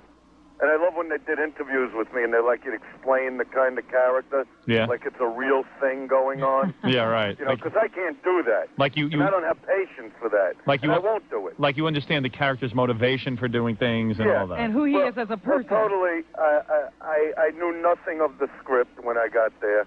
You didn't memorize it ahead of time? I didn't remember. They said, what'd you do for preparation? I told them the truth. Nothing. Yeah. That's how I plan on doing my movie. Now, what is this? You're going to be appearing where? Valley Forge Music Fair in Philadelphia tonight. Is that where you are now? No, I'm on my way. We're at the airport. Where are you, in Los Angeles? I've been circling, waiting to talk to you. Never do that to me again. I made him wait on purpose. But you want to hear something funny? Yeah. Oh, you're going to love it. As we were waiting, we were in front of the United Terminal. Who comes walking by? And I call him. Seinfeld. Oh, no kidding. Yeah. Oh, yeah? Is this for real? Yeah. Now, I haven't seen Jerry in a long time. Right. So I figured come over. So he goes, hi, Andy. Which I hate that name. Right. Andy. Yeah. Well, he's And he just kept walking. I go, wait, I'm going on with Stern in a minute. Come say hello. Ooh. And he just keeps walking. Right. This guy's an idiot. Of I gotta course. tell you. Of course. Built like a golf club too. You mean you saw Seinfeld and you said, hey, come on the house? Jerry Seinfeld. Was he from the Kramer Show? Yeah. Was he on with that? I like the Kramer Show. Was he there with that? They got to get somebody better to play his part. Hey, what about what about the girlfriend, the young I girlfriend? don't like him for that. Who? For what he just did. No, I know you don't. I mean, what's his big rush? Where's he going? Yeah, he's probably coming here to New York to see the young girlfriend. Yeah. To see his toddler? Yeah, the toddler. No, that really, I'm trying not to curse. It really aggravated me. Right. To the point I wanted to smack it through the cement. So he just kept walking? He didn't even say anything? Yeah, I mean, this is a guy I know, so you don't stop. Even if you didn't get on with the show, well, you don't stop for 2 seconds. How's everything going? No, he's a big star. He can't talk to you. Yeah. He's a big man in the industry. He was with some other guy. I'm not going to say he's doing anything with him, but they were very close. So the thing was, you see this guy, he's a fellow comic, you know him for years. And Exactly. Hi, Andy. Because he's on television, he doesn't have time to stop. Well, it's the same I've thing. never been on television. I said to the guy when I met him, I said, you're just using me. I said, as soon as I push your show up to #1 in the ratings, you won't come on this show anymore. No, that's not true. I like the show. Oh, no, I do the show because I like it. Yeah, that whole drooling thing he does. Is his head still very huge? I'm telling you, he looks like a golf club. Yeah, his head is bigger. A golf club. Isn't his head too big for his body? That's all it is. It's on like a stick. Right, because I heard. Yeah, somebody told me he's gotten extremely thin, too. Who was the guy who told you, Robin, that that Jerry was going for head reduction surgery? He really should, because, he should look good, especially next to Michael Richard. Right. You know what I mean? Who's a big, guy. Right. I love the Michael Richie show. But they got to replace this Seinfeld guy. So, in other words, he couldn't stop and speak to you. And by calling you Andy, it's almost like everyone knows your name is Andrew. I'm telling you, that just does something to me. I got to really go.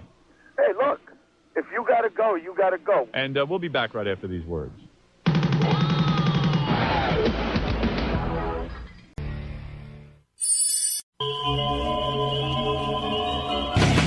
You're watching Howard TV's HD Clip of the Week. I'm concerned for you as the person, not Yucko. I'm concerned for the person. What about what Artie says? He feels bad for you that, like, when you go to these, things like Greg Fitzsimmons asks you to do something, then he says, no, I mean, you got to get into makeup. Well, you know what we ended up doing? It was me, Teddy, and Levy having to end like we were pretending like we had to fucking blow Ron Jeremy, a Not pizza pretending. guy. Anybody who watches that video, it's going to look like you're blowing Ron Jeremy. Thank God Artie threw CDs at Sal and not his breakfast plate. He would have fucking killed him. You see what's going on over there? It's grilled chicken. Fucking mound of food. It's grilled chicken. You think Artie's getting too heavy? He's been too heavy. You writing that book? Was it a fucking cookbook? cooking for 5 over there, you fat bastard. You're mad at him because he made fun of your makeup and your career. No, Yeah. no, I was saying that I felt sorry for him, but I guess, fine. If you don't want a friend to feel sorry for you. Your life's not so bad. Is that what you're saying, Yucko? No, I'm fucking doing great. Look Is at your me. girlfriend managing your career? No, she's not. Well, how come she was Where'd you get that shit? She was booking gigs with me. Oh, bullshit, Artie. You're She was sitting there not. comatose, and she's like, okay, we got a theater in Atlanta, and... She didn't have any fucking contracts or anything like that. She was booking comedy shows long before she even met my fucking ass, all right? Just let it go, you fat fuck over there. Why does that bother you? Because I'm sick of hearing that shit out of him. Come on. She was booking Ask Levy right in front of me. And she asked if you ever been to Atlanta. You're like, yeah, I went there with Norm back in 97. She's right. I answered her truthfully. But and you she said she had contracts and shit like that. That's bullshit. I didn't say she had contracts. Yes, you did the last time I called in. She said, we got to get something together. So I got a place. Why does it bother you that Artie thinks your girlfriend is your manager? Because it's bullshit. Is she your manager or not? Hell no. Does she help you book gigs? No. Why does that bother you, though? Is it bad for a girlfriend to help you book gigs? I got a fucking manager. All right. She books comedy shows out west and shit a long time ago. Does she critique your work? No. Hell no. She doesn't tell you did a good set, bad set, you need to do this or that? Yeah, but everybody does that, No, they don't. Come on. No, she just asked you, did you want to do a show in Atlanta? It was way more than that. And No, it wasn't, And you sat there like a good boy, tamed. No, while it we wasn't. discussed prices and everything. No, yeah, you come down there, you say fire fucking 5 times, you do your crazy house impersonation. That's 80,000. You get 80,000, yeah. Calm the fuck down. Wow. Yucko. That's a nerve with him. Are you sick and tired of these other comedians making fun of your career because you got to wear clown makeup? Yeah, big fucking deal, I'm doing fine at it. I know. You gotta get dressed too, right? Yeah, exactly. I mean, he had to put on pants and a Artie's shirt. got to put on his fucking cargo pants and stroll out there. Fire! Yeah! I have one pair of pants that fits me now. You guys want to hear my cheers bit from 1983? It's getting me paid. You're making more than me, you lard ass. Thank God. Fat man, cupcake, That's original. lard ass. Listen. Fat man. Looking at your career, I think your manager's fucking you as well. Oh, yeah, he sits on his ass out in Santa Monica. I never hear from the fucker. That's what I mean. So it looks like your girlfriend is taking the bull by the horn. No way. You've just watched Howard TV's HD Clip of the Week.